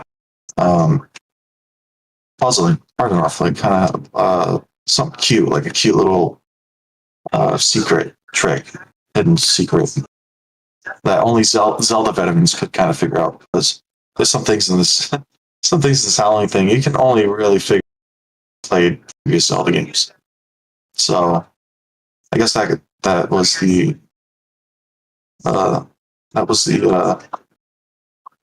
that's what was going through my head when I was designing the thing. It didn't really have to do with linking it to Twilight Princess and do what Twilight Princess, then Link being Twilight Princess Link, and it being a temple from Twilight Princess, and Temple of Time being from Twilight Princess. That's the only thing that's linked to the game. It was just kind of like a fun thing to show people I can finish something. I can make a polished video game as well, as best as I can, anyway, with that time. Show them like my ambitions, my passion for game development, my appreciation to the fans as well, my tiny community. Just show them, hey, I appreciate you guys. Thank you for sticking around. Here's something to you to show that, my appreciation for you guys. So I still have that fire in me. Yeah. All right. Daniel, do you have any questions? Yeah, I mean, it's not really questions. I was just noting, like, even you mentioned about like keeping it simple, but also you kind of straddle the line of keeping it simple but also interesting, which is like, it's not like, oh, it's so simple that it's like boring and you're kind of just brainlessly go through it. Like, it's still something you have to stop and think about and be engaged with, which I think is is pretty well done. Honestly, the questions I had, you kind of already answered in, in what you were saying. So, I'm good there. Yeah. If Sorry, Jesse. No. What were you gonna say? Oh no, it's just like it looks very polished, honestly. A lot of things, like some of the best things in the world are behind the scenes are messy, but then look at like Metroid Prime is one of the most critically acclaimed games of all time, and it's got like the most messy development history that I can think of. So there's no shame there. Yeah. No worries there. But yeah, no, it's absolutely looks good. I kind of like the art style that you sort of went with. Is not so Twilight Princess is kind of like a very dry art style, and that's not a bad thing. It's like the look they were going for, but this has a little bit more of a finesse, more color, sort of more dynamic. Yeah, that's what I try to do. I try to. I don't know. It's just missing that. It's missing that hand painted look for the poly count. I don't know. It's just some character. It's hard to explain as an artist. It's really hard. It's it's one of those game directive things. Like you're just trying to direct people into trying to get the thing that you're thinking of. You know, to try to. It's like having an artist paint something for you, and like it's never right because the artist that's painting. They're not in your head. They don't know what you're thinking. They only know what you're telling them. So it's, I don't know. It's kind of difficult to explain the art direction of it. Right. So it's stamps. Yeah. That's it. Sorry, was it more? No, you're good. It's just it's interesting hearing like about the. Like kind of the thought process behind these things is you see a product and you don't know like what went into making it, right? So it's a lot of time. Like I have a full-time job and I used every single day off I had. Every time I got home, I went all out, like no sleep, just to get this done in 2 months. It was crazy, man. It was hectic, and that this also sets a standard for me for video game I make in the future, which I'm planning to do, currently doing. Just using that as like my new standard, like what's realistic, everything when it comes to developing a game properly. And that's kind of what I learned too in my experiences, those other projects. It's, I kept experimenting with goals and ideas, and because as a gamer, man, because that's what I think of. For example, let's use Breath of the Wild. I want craft stories with dungeons. I want these shrines to have different styles in each region. Like just anything, repairing anything. And then you try to see what's realistic. How long does it take to using previous experience? How long does it take to develop this kind of mechanic or this visual or whatever it is? And then you kind of use that to develop your own or upcoming games. Just use that experience to set better release dates, expectations, everything.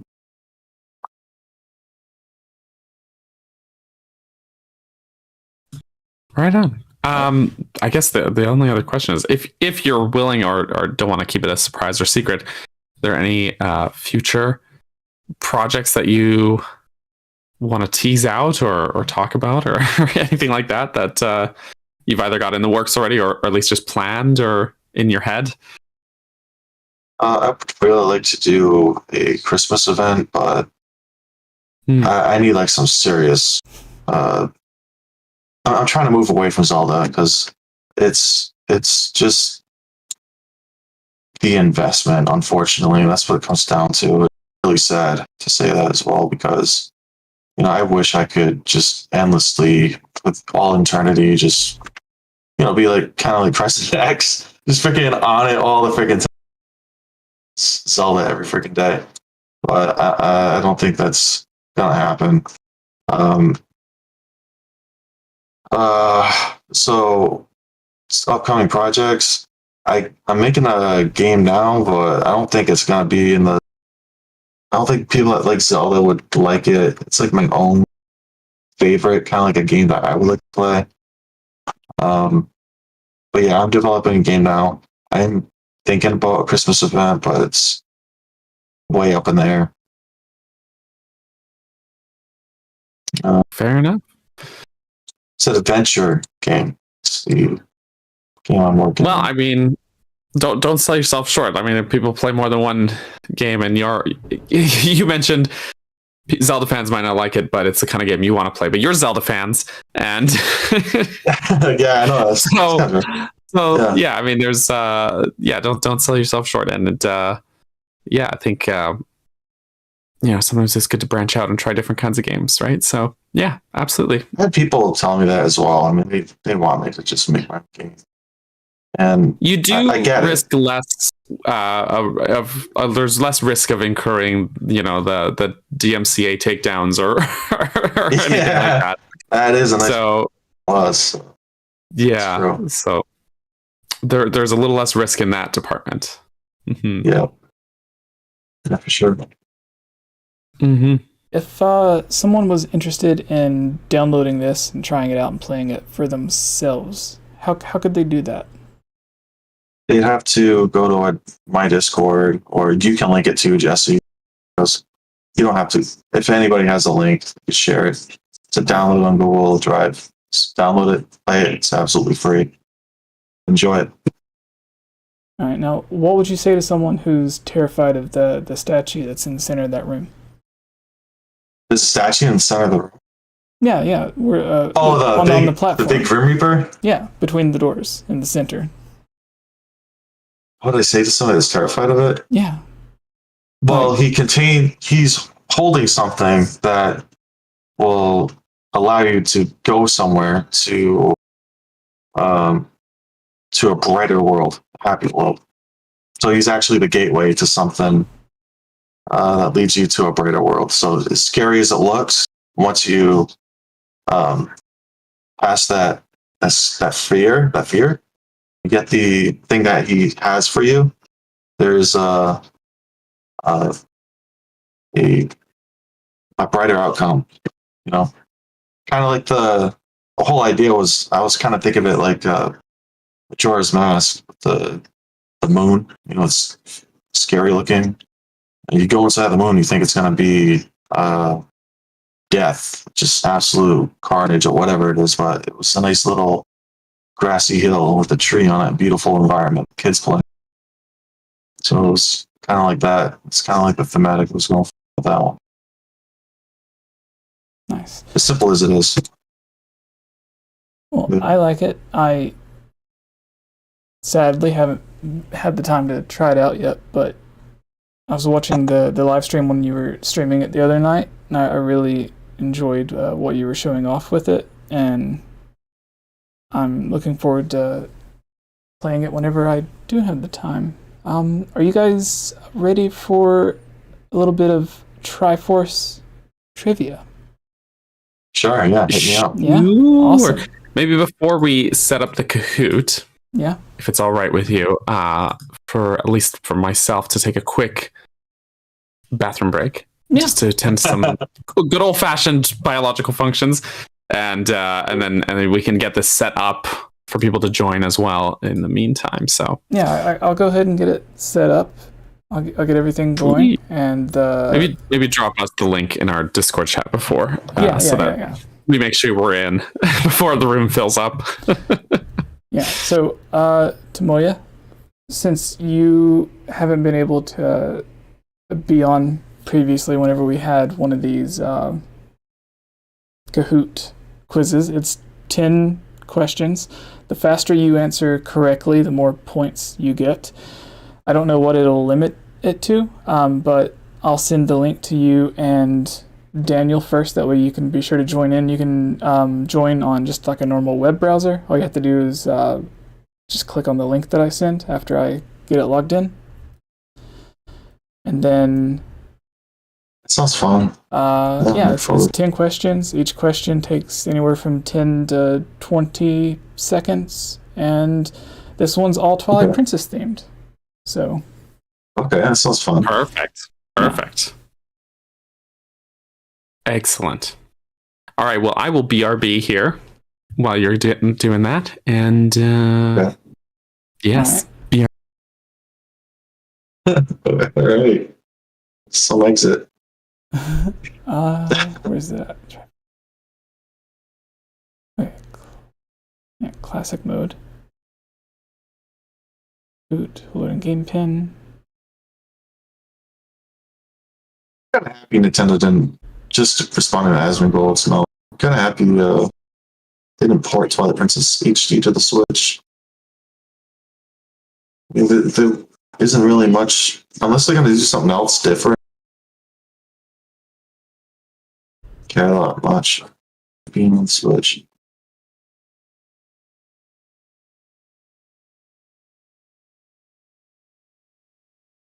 Alright, so you should be able to click the link that I just posted, and it should bring you straight to it.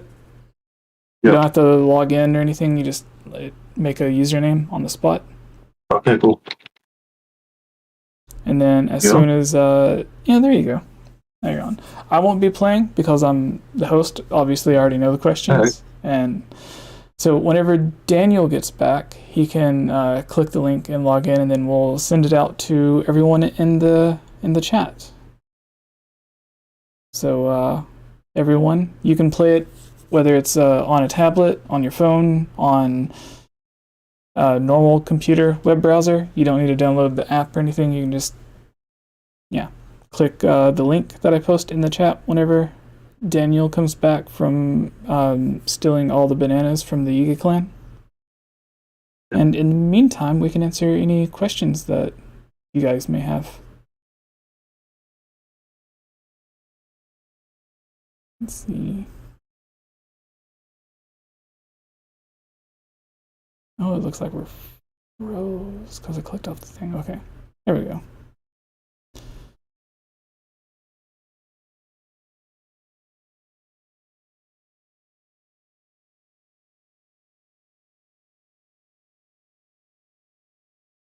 𝗏𝗵𝗃 says, you produced this in 2 months. I'm in love with the deep contrast, the lighting, and the ominous environment. Great job, bro. So 2 months. That's what it took you to make this? Yes, it took me 2 months to make it. Were you worried when you started to do the live stream? Yes. Oh, the live stream with Young on Halloween? For the Halloween night? Oh, no, I wasn't nervous. I was looking forward to it. It was more of like a... Honestly, it's been so long that I'm pretty sure my community is pretty much gone. So it was just kind of like a thing for me, really, to kind of just prove myself as a person. So, no, I wasn't nervous. I was just looking forward to it. I was just having whoever stopped by and said hi, show their support, their ongoing support. It was just great. It was a great time. I had a great time. Wasn't nervous at all. But yeah, 2 months was no sleep, but I got it. I got it done. I was happy about it. Yeah, I stopped by. I watched it for a while. I was paying attention to it for a good portion, but I had it on in the background while I was working on some other stuff, and I noticed I kept on looking up and then getting distracted from my work, and that was whenever I was asking you 1,000 questions about it. Yeah, it's all right. Yeah, it was a good time. Yeah. Appreciate you for stopping by as well. It was awesome. No, it is, I love it. Like Daniel mentioned earlier, whenever I'm, sometimes if I just need I guess what you'd call B-roll or something, or if I'm talking about Zelda, I always use a clip or something. I'll use in some of the videos because it gets tired using the same Breath of the Wild footage or Twilight Princess footage or whatever. So just to have something different, like if I'm not talking about something specific and it's just Zelda in general, I'll have a clip of the game or one of your YouTube videos like in the background, and every single time someone always comments and is like, what was that Zelda thing what was that? I don't memorize, or I don't remember that game. What was that? And I'm always like, oh, go check out Artake Games or Artake Games. How do you pronounce it? It's Artake. Artake. Okay, yeah. Yeah. And I really appreciate that. And here, Jesse, you can. Somebody wants to know where they can download it. It's right there. Just send it a link. I can't post in chat. Oh, can you not? No, I'm not using like a different YouTube account. I'll post it then. Okay. Yeah, hello. You can do that, and then I can do this. Tell me whenever you join the thing, Daniel. Oh, I'm in the Kahoot. Okay. Pizza boy. I am in. Change it to MONOCLED. All right, so I posted a link in the chat. That's the link that you just put in the Discord here, right, Tomoya? That's the one? Yep. That's it. Perfect. So I just dropped in the chat here. Thank you for that. There we go. And then, Jesse, after trivia, I have a little announcement to make, but we'll do this trivia thing first. Yeah. And then I will share my news. Okay. Spoopy news. Spoopy news. It's not spoopy. All right. No. I'll put this back over me. And then I'll bring I don't like the way my OBS freezes things when I'm not clicked on it. But that's okay though. So Kahoot gives you these little character things, right? And it automatically gave me a burger one. It's incredible. I was like, what? That's perfect. Yeah. I had the pizza. The pizza? Yeah, I had the pizza one. Fun. Daniel, can you post no, I can do it. The Kahoot link? Yeah, just if you can post the link in the live chat. Absolutely. Dan's on fire today. I'm the link master. Wait a minute. Yeah. No pun intended. Again, everyone listening, this is 10 questions. It's all Twilight Princess. Some of the questions are hard, but like 8 out of 10 are easier questions. You don't need to download an app if you're on a cell phone. You can just go to the web browser and click on the link, go to a web browser. You don't have to log in, make a profile or anything. We'll wait until we have enough time for everyone who wants to have joined. Right now we have Shadow, 2 of us, Keeper of Light, T, Daniel, Tomoya. 5 people total right now. Oh, snap. Hurry up, everybody. Get in. Let's play. You're missing out on some absolute fun. If I was fast enough, I could have sent the link to Daniel and you before he left. That way everyone could have been joining during that time. But as everyone knows, I am not that professional, I guess. So as we're waiting for people, I want to ask you guys. Yeah.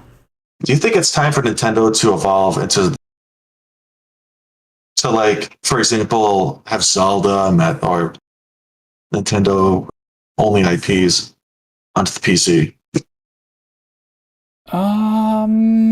They started, especially when we start heading into like the chip shortage, and the world's kind of in hell right now. Ooh. Keeper of Light, no. Yeah, that's so. One of the other news stories. Oh, Daniel, I seen your mouth moving. Were you talking? I couldn't hear you. You're on mute. Yeah, apparently I muted myself. So, oops. But I could see them going the Sony approach, which is where like Sony puts out the games as a console exclusive, and then like 4 or 5 years down the road, then it comes to PC. Yeah. I think that's like a fair way to do it. You know, like if Breath of the Wild released on PC today, it wouldn't hurt the game's Switch sales, you know? like Spider-Man PS4 just came out on PC recently, or earlier this year. That was a 2018 console release. But yeah, no, it's awesome. It's great to see it make the jump, and then there's a lot of really cool things happening in the modding community there and stuff, which is pretty fun to keep an eye on. And so it's really cool to see, but then they kind of strike that balance of they're not damaging their console software sales by putting it out on both immediately. But I feel like a lot of people who would play it on, you know, console are not going to wait. They're going to just like buy it right away, and then I think that would kill their console as well, though. Yeah, if they put it out on both at the same time, then it would. Yeah, for sure. I mean, like for me, like I'm not much of a PC gamer myself because I kind of like the ease of console gaming, in which it's like it's out of the box and it's just going to work. You know? Yeah, I agree. And I just like that ease. I don't like to have to tinker with settings and graphics cards and trying to make sure my PC's up to date and all this stuff. Even though like I acknowledge that PC gaming is like a huge market and it's technologically from that standpoint maybe a better space to do it. Yeah. But like I like to be able to sit on my couch and play games, or sit in bed and play games, or whatever, and not have to like be at my mouse and keyboard for it. So you know, it's like it's more just like the form factor appeals to me more. But so I think there's the market for consoles, even if they put software on PC. I don't think it would necessarily damage the console sales necessarily, but I can see them wanting to stagger it in a way to more so ensure that damage doesn't happen. Yeah, I look at it as an opportunity. It's a big if, though. I don't think they will, though. Whether they should or not, I don't think Nintendo's necessarily open-minded enough to do it. So, there was the time before whenever they said that they wouldn't. They had no plans for mobile phone games, and one of the news stories we didn't have time to get to earlier was talking about they like doubled down on their deal earlier with DNA, which was a studio that they heavily invested in to make games like Mario Run and I think Animal Crossing, that mobile game, and a couple of others. There's even reports a long time ago about how DNA was apparently at one point working on a Zelda mobile phone game, but I guess that got scrapped, and then we didn't hear anything coming from DNA in a long time, and now Nintendo invested more into them. So I think that might be the closest that we get until there's a new president or CEO that's in charge of that type of decision making. But for now, I think the closest we'll get is like playing one of the mobile games on a tablet or something. Although for the people that have played Breath of the Wild on Cemu, there are a lot of great features that you can improve the graphics and the like the foliage and the draw distance and lighting and everything to make it look more like you would imagine if you could run it on like max settings on a PC. So if Nintendo did do that, it would be amazing. It would look amazing. It would be incredible. But I don't see them doing it. At least not in the next 5 years or so.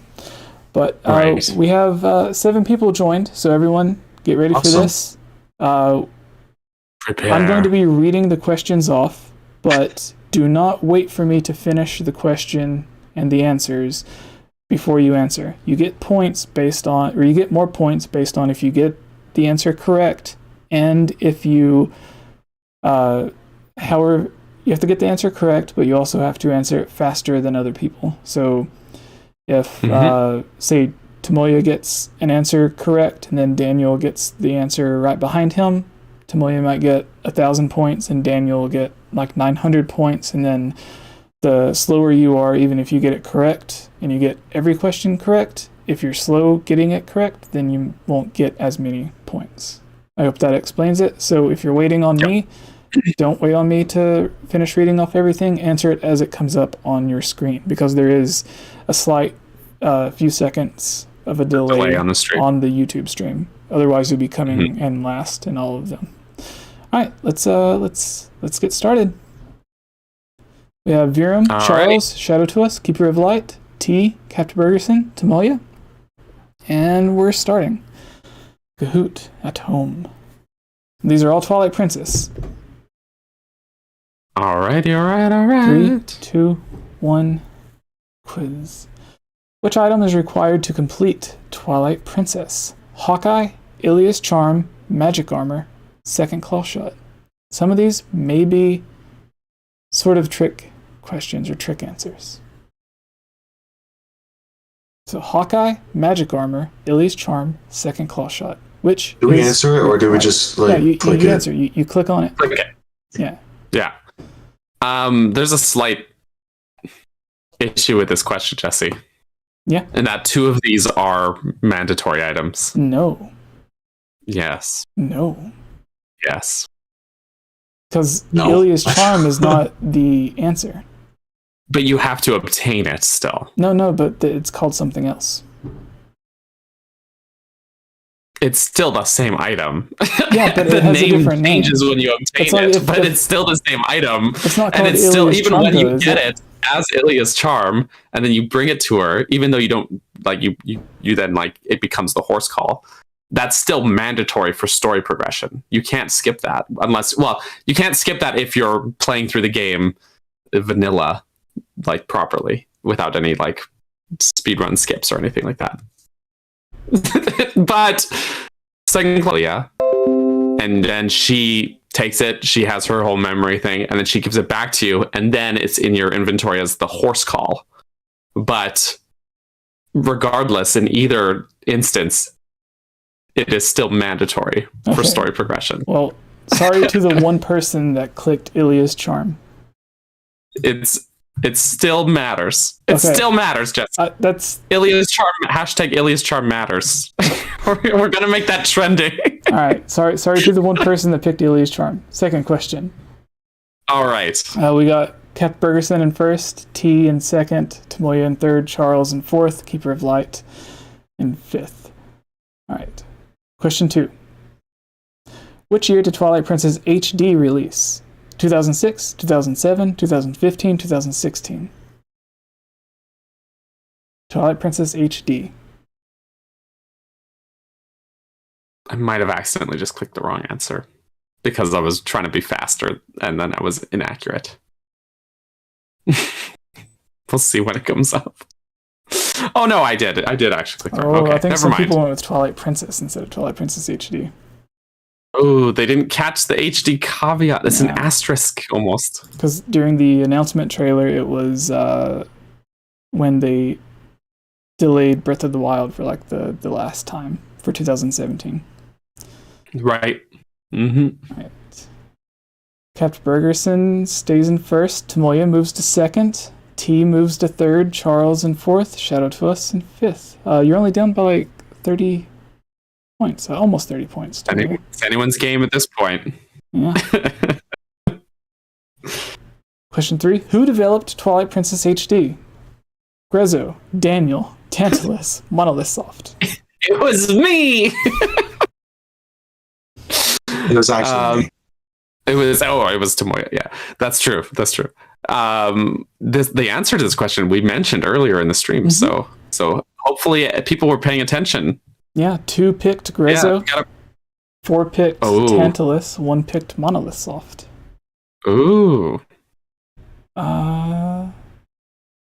Scores stays the same. Charles moved to third. T moved to fourth. Next question. Who is the 6th main boss of Twilight Princess? Zant, 𝗏𝗏 𝗏𝗏, Daniel's cat. The 6th main boss. 6, hold on. I'm going through.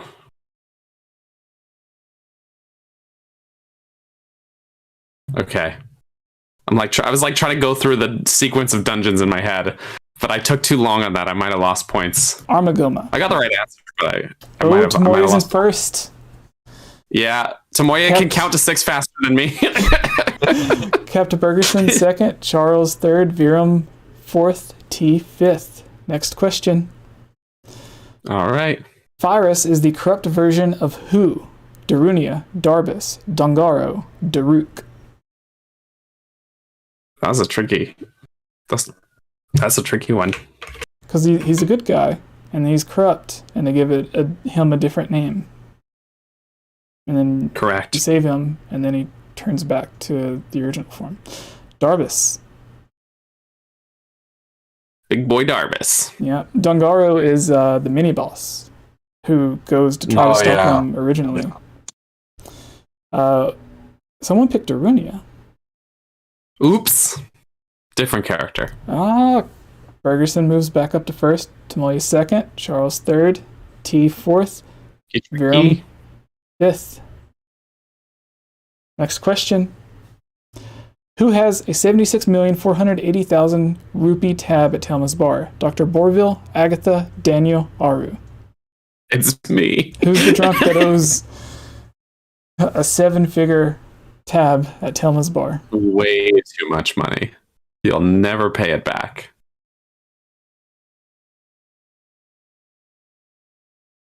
Dr. Bourville. Yes. 3 people You have picked to that. bring him. You have to intimidate him with the invoice in the quest to get Ilya's memory back. One person I don't picked even remember Agatha. that. Yeah. Mhm. 2 people picked Aru. Apparently no one thinks you're a drunk, Daniel. Congratulations. My cover's not blown yet. No, wait, it's a milk bar, isn't it? Not 𝗪𝗲𝗃. Is it not? To our knowledge, it seems like just a bar. I thought they It never says milk bar. Okay.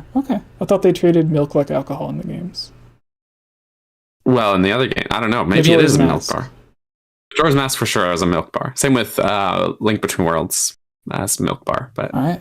Daniel first, Tomoya second, Charles third, T fourth, 𝗏𝗏𝗃 fifth. Next question. Question 7. Twilight Princess is in which timeline? Adult timeline, downfall timeline, child timeline, unified timeline. I hope I picked the right answer on this one. I hope you did. Yeah. You should know, Jesse. Because there's irony in the naming of the timelines. Yes. There's a hint of irony.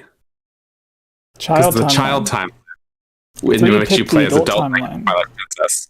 The adult timeline is where you play as Child Link and Wind Waker. Downfall timeline. One person picked downfall timeline, and 3 picked child timeline. Child timeline. Everything stayed the same. All right. Question 8. We're bored. Twilight Princess released first on which console? GameCube, Wii U, Wii, NVIDIA Stealth. For the people watching in China, they picked Stealth probably. Oh no. Oh no.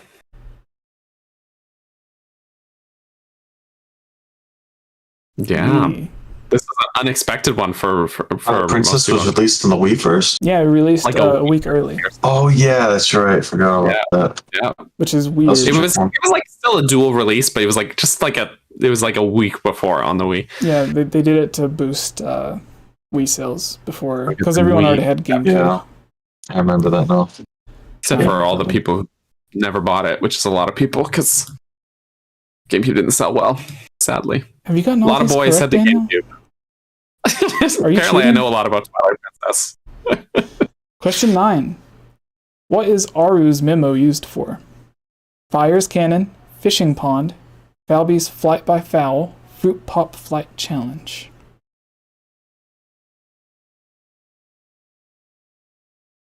Fire's cannon. 5 people got. Yeah. One person said fishing pond. One person said 𝗏𝗃𝗃's flight by foul. Got to get that cannon flight to the desert oasis. All right. It's the same. Capped in first, Tomoya second, Charles third, T fourth, 𝗏𝗏𝗃𝗃 fifth. I'm redeeming myself after getting destroyed in trivia last week with our guest Soren, who put like the hardest questions together.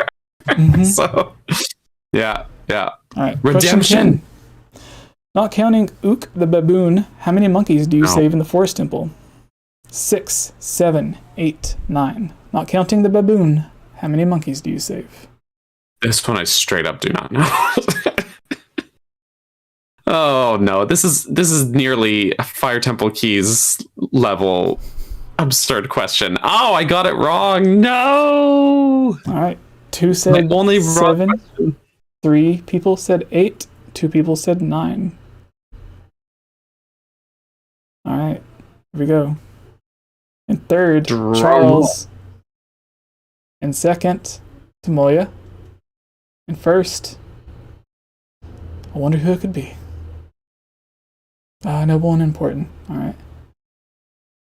Hey. You always win. It's people think I give you the answers. I purposefully try to make it so you don't know. I got that monkey question wrong. Wait, what was the right answer? It was 8. It was 8, yeah. It was 8. I hit 9, so oops. Well, you got it right, didn't you? It was a total shot in the dark. Yeah, I seen your numbers go up. See, I had to count them myself. A lot of monkeys. Because I was like, if I say monkeys, will people think I'm also talking about the mini boss or the baboon? So you could just not say that and count him too. Well, I had to clarify because people could be like, it's not a monkey, it's a baboon. One has a colored butt, and the other one doesn't.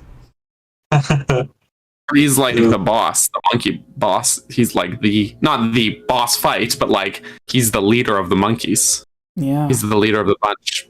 You know him well. Looks like finally back. Most people got the Twilight Princess HD release year wrong. 28% got that one wrong the most. I think they just jumped for the original Twilight Princess release date. Mm-hmm. The HD one threw them. You threw them off. Yeah. Clever. It was originally Twilight Princess, and then I was like, no, everyone's gonna already know that. So then I put Twilight Princess HD. All right, I guess we can answer 2 questions from the mailbag before we leave. I know it's not much of a mailbag, but we've been going on for a while.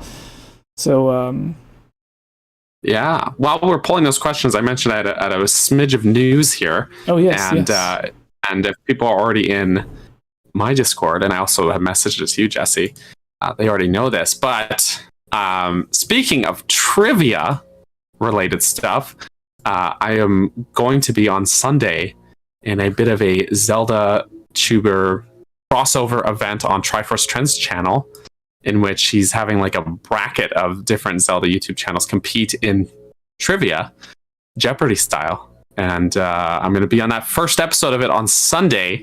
So if you really want to see my Zelda knowledge pushed to its limits, join myself and Hyrule Gamer will be there on Sunday. So yes, it should be. So you have to look out for Triforce Trends YouTube channel and tune in for that. It's exciting.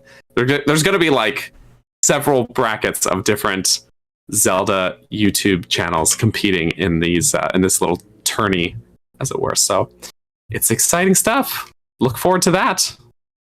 That's all I can say about it until further notice. So I'm definitely looking forward to it. So the first question we have here from the Discord, while people in the chat post theirs, if you guys can see one in the chat that you like. The first one we have here from Link13 says, will there be a new rune ability that would manipulate water, like summoning typhoons or changing the direction of waterfalls? Even though it might not be useful, I'm just saying it would be a cool trick to show off the hardware's capability. And then sort of going with it as well, possibly a rune ability. Fry also asked, do you think time travel will be featured in Tears of the Kingdom? So whether it's the water ability or a time travel ability, which we know that Link will already be able to reverse time on certain objects, like he could freeze things in Breath of the Wild. So what do you guys think about those 2 abilities, and what is an ability or gameplay mechanic that you would personally like to see? Just adding my own question on there as well. Daniel, do you want to go first? Sure. Okay. Well, it's a multi-layered question, I guess. Because it's all about just abilities. So I thought it would. Yeah. manipulating water would be cool. Like we already have Cryonis in Breath of the Wild, so I think not something exactly the same, but maybe something similar. Whether it be just like being able to, I don't know, manipulate water to help traversal, or drain it even, or something like that. I think if we were to have any sort of water manipulation of any kind, though, like the closest thing I'd want to that really is just to be able to swim and explore underwater properly. But we'll see. Time travel, big no from me there, though. I do not think that time travel is going to be a thing. I do not think there are two links in this game. People are reaching so far, trying to find anything to justify that theory, despite the fact that it makes no sense. So, yeah, I think time travel, aside from just like that time rewind rune ability that we've seen in the trailers, and there's patents about that, which are really cool. Aside from that, no, I don't think there will be time travel. That's my final answer. What about you guys? Tomoya. Yeah, Tomoya. What are your thoughts yeah, on I don't this? think there's going to be time travel.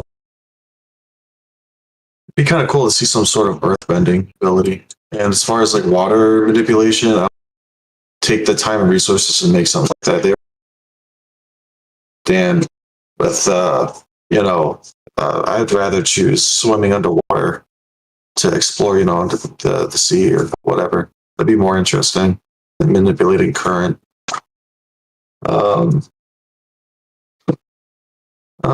Maybe breathing fire out of his hand.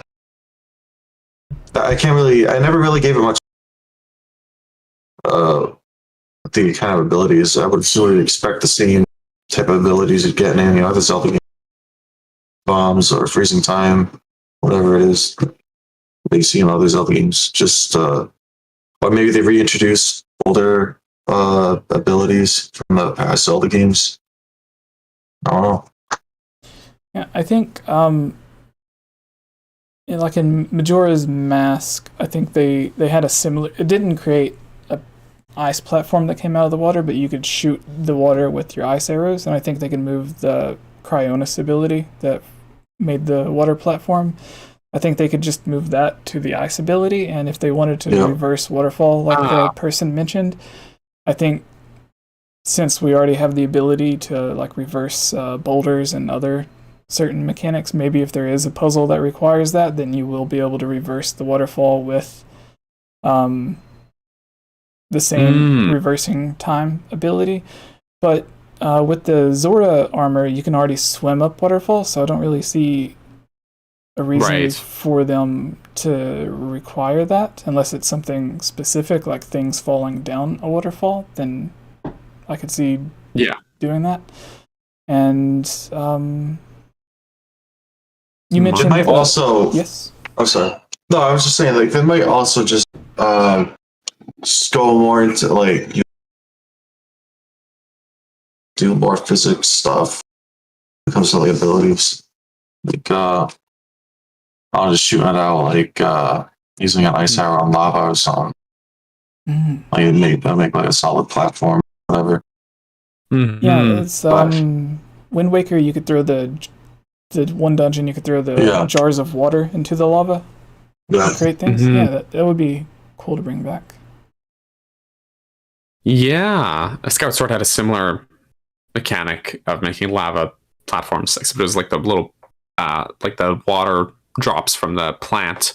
But yeah, things like that would be really cool to see in a more broader or open world context of Breath of the Wild, right?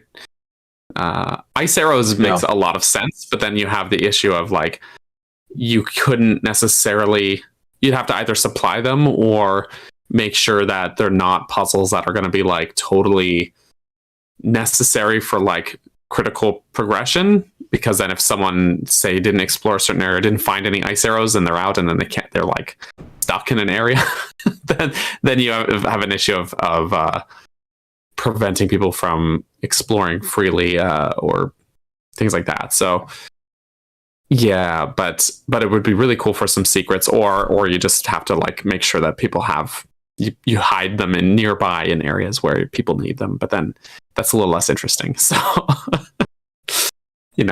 Yeah, but that kind of thing could. I think the play on physics is already like one of Breath of the Wild's most interesting strong suits. So yeah, absolutely expanding on physics related stuff would be great. I agree. All right. I know we've answered a few questions from the live chat earlier, but if you see any other questions in the live chat, Tomoya, that you want to mention, we can answer it as the final question before we head out. Did I miss a question? No, just if you've seen any questions in the live chat, someone seen one that posted. So I know we answered a few earlier. Yeah, it doesn't seem like there's a lot of questions being put out there, so maybe this is a good time for anyone in the chat to throw one out. Yeah. If you've got a question. Do you want to get the other one from the Discord, Daniel? Which other one? There was another one in the Zelda mailbag thing in the Discord. Okay, so from Keeper of Light, actually. Pretty sure a lot of people have seen this tower. There's a visual aid for this as well. A lot of people have seen this tower in the recent Tears of the Kingdom trailer. What is this tower, and what do you think it's for? So the tower is in Upland Lindor, it looks like, near that Thundra Plateau area, and it's like a tower sticking out of the ground, and there's like a giant hole around it. Yeah, I'm gonna try to. That's not in Breath of the Wild, but it is in the background of that trailer, and it looks very interesting. So these are what a lot of people are kind of nicknaming as like the ZOEY towers. They could be a stand-in since the Sheikah towers are gone, like a stand-in for like obtaining maps. I think we talked about this a bit last week too, actually, Jesse. And when we did our like trailer analysis podcast, where we spent 2.5 hours dissecting this trailer frame by frame. But it could be something as simple as like there's an item hiding up there. I think it would be nice to have it not just be getting the map again, because it's like, okay, climbing towers to get a map is exactly what we've already done in the first game. So doing that just again is not as interesting, in my opinion. But it absolutely could be maybe something related to progression. Maybe there's an item hidden up there that you need to get, or maybe it's like a system to bring us underground, even, or to reach sky islands, like just to make it easier to get up to those different islands in the sky. Like maybe you have to climb up to it, and then it can launch you up or something. It's so hard to say because you never get a good look at them. They're in the background. It's like only in the background of the trailer, so it's kind of just like a blurry, pixely mess when you're trying to get a good look at it. But I want to say it probably aid in traversal some way, whether it be going up to the sky or down underground or something. That's a thought. Maybe it's an elevator or like a pulley system where you can like rappel down into the cave, because it's in the center of like a giant hole, right? So what if it like extends to the bottom? Can you post the climb picture in the Discord chat with Tomoya so you can see it? No, I've seen it. Oh, okay. Yeah. Okay. I'm at the yeah, it's like I think there's like a thing at the top of it, right? That looks like it like sticks out and like hangs down. So maybe you can like climb up it and then you rappel down because it's in that hole, right? It's like surrounded by a hole. So maybe it extends down underground and you can safely rappel down, and then also use it to like grab the rope, and then it pulls you back up above ground or something. I'm like making stuff up. So I have no idea. It's just like, I'm just totally spitballing here, but there's I don't know. No one knows, but there's a lot of cool stuff they could do with it if they have the creativity. What do you guys think? No, I agree with you, Dan. I think it's pretty bad for some sort of travel assistant thing. Yeah. Like you jump off it and you go on your little plane thing that you see in the trailer. You know, kind of like how in Skyward Sword, you jump off and he kind of like falls down, grabs the bird. Maybe like those are kind of like the the towers that you go up, so you can do that kind of like off it, and then you go on your bird thing. That's why I think like the simplest reason why Nintendo would do that. I don't know. I could be wrong. Often the simplest answer is the correct one, in my experience. Yeah. That is the yeah. You gotta kind of think like Nintendo as well. I mean, they try to simplify the most complicated things. So like combat and Breath of the Wild, it's complicated, but also it's like simple complication. The feel of it, the way swinging. No, it's just I can get into that final.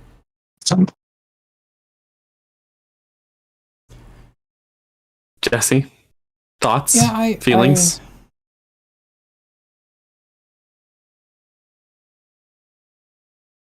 The towers in Breath of the Wild were mainly used for either teleporting or as like a way to unlock the map.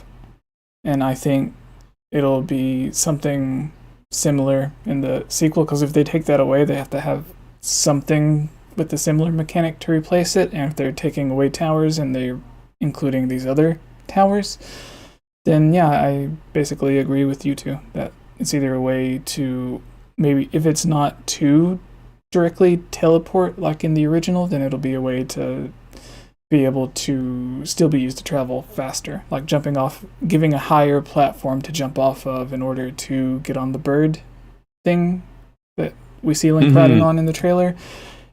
For the times when you're not up on the islands able to jump off, but you still want to fly around. Yeah, because that makes sense. Think about it. I mean, so you're going to get up into the sky, so that kind of gives you the high level. Do that, because most of the time you're going to be flat.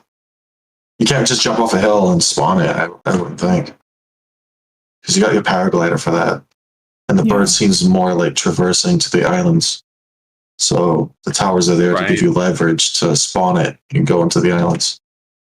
Yeah, or like to call it over to you from wherever. Yeah, that's actually a good thing too. What if there's a bell on top? You ring the bell. It flies over to I don't know. And, like, just like parts right there at the top. Yeah. I think you just hop on and then it flies off to somewhere higher. Yeah. Guys are making like game developers. Yeah. Yeah. Shoot. All right. That's cool. Sorry, Jesse. No, I'm just like, it's a cool idea. I want to see it. I want to see it in action. I was going to say, I think that's the end of the podcast. We went a little bit longer than I mentioned to you, Tomoya, so I apologize for that. Nah, it was great, man. I was looking forward. Awesome. I'm glad you had fun. It was fun. Yeah, I would ask you if you have anything coming up that people can look forward to, but we kind of talked about that earlier. So if people wanted to follow you or have the chance to talk to you or something, I know you mentioned on your live stream Halloween night that you weren't really active on Twitter or whatever, but people could go to your Discord to chat with you or to check out some of the stuff that you've worked on and be a part of the community that you have going on there? Yeah, if you want to chat with me, hit me up on Discord. You can also follow me on Twitter. I am trying to post stuff on there. Also looking for developers. If you're an artist, you like to write, if you like write stories, dialogue, all that kind of stuff for you. Like I said, artists that just draw on paper. If you're into like programming, definitely hit me up. I'm trying to grow a team here, so that would also be awesome. I think you guys are gonna like the original game that I'm making, because I'm a Zelda fan. I freaking absolutely, Zelda's my favorite game of all. And the only type of games I would make are, I guess, what a Zelda fan would like. So if you, it's going to be a while before I announce anything, but I am working on a game I think you'll like. But as far as like following it, I mean, I don't really do anything other than work on games. So there's like I'm not or theories like you guys. You guys are constantly.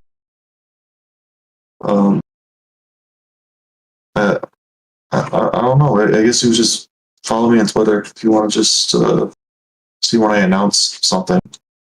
And you've got a YouTube channel as well, right? Which I think you put the link in the description for that. Yeah, it's in the description. Yeah. The link to the video that we were showing earlier that from your live stream, but you also have other videos on there from older projects and older versions of stuff. If you want to check out some of the other work. Yes, and I don't want to discourage people either. Some sort of brand new, fully finished Twilight Princess or anything. Unfortunately. But you might see me actually go back to the texture project, just texturing, because I love surface art. So you might see me once in a while go back to maybe like go on mines at one point or something, just to have fun and practice. But anyway, you can follow me on YouTube, Twitter, and the Discord if you want to see what creations I'm up to. All right, and Daniel, where can people stay up to date with you? And do you have anything coming up that people can look forward to? Of course. Yeah, everything is at 𝗵𝗃 Again, the links are in the description. That's 𝗵𝗃𝗃𝗄𝗃𝗃𝗃𝗃𝗃𝗃𝗃𝗃𝗃𝗃𝗃𝗃𝗃𝗃𝗃𝗃𝗃𝗃 You can follow me on Twitter for shit posts. You can follow me on Instagram for pictures of amiibos. You can check out my YouTube channel if you want to watch Zelda theories or dungeon design analysis videos, which I've been putting out. Just had one go live on Friday, talking about Breath of the Wild's DLC dungeon, the final trial. So pretty happy with how that turned out as well. Plus, there's a motorcycle. So yeah, you can keep up to date with all that stuff. And like I mentioned earlier, I'll be on Triforce Trends channel on. Say that 3 times fast. Triforce Trends channel. On Sunday for a Jeopardy style Zelda trivia game with many other Zelda YouTubers who are going to be participating. So hopefully I'm knowledgeable enough to move up the brackets and actually make it through this series. There's a full chance I'll be only in that first episode and then I'll be eliminated, but depends how good I am, I guess. Yes, so we'll see, but stay tuned for that. And of course I'll post about it on my YouTube and all my socials when that happens. So exciting stuff. Awesome, man. Good for you. Thank you. I'm excited for it. So I'm excited. It's gonna be fun. It's good. Good energy. Yeah. All right. I guess that's all of my stuff is just Game Over Jesse. Mostly Twitter, YouTube. There's links to all the links in the description. And your Discord as well. Yeah. And the Discord, YouTube, Twitter, Discord. There's links to all that in the description as well as Daniel's and Kayla and or 𝗵𝗃𝗃𝗃𝗃, as some people may know her from her username. And the Geek Apprentice are 2 of the other co-hosts, but weren't able to make it from being busy. But you can find links to their profiles and YouTube channels and stuff in the description as well as the link that's in the description for Tomoya for the YouTube. And I'll update it with the link to the Twitter and the Google Drive file to download the project that we showed earlier, as well as his Discord. So it'll be updated with that whenever this is over for the people that are watching the on-demand version of the live stream. I guess that's what it's called. VOD. Yeah, the VOD. Yeah. So thank you, everyone that tuned in and watched. We appreciate it. Thank you, everyone who took the time to play trivia with us. Sorry, I messed up on the first question, but if I didn't mess up on something, it wouldn't be a podcast, would it? It's Josh. No, you're good. That first question, that's just me being nitpicky. So you're good, Jesse. All right. Have a great day, everyone, and thanks again. Bye. Have fun, guys. Bye.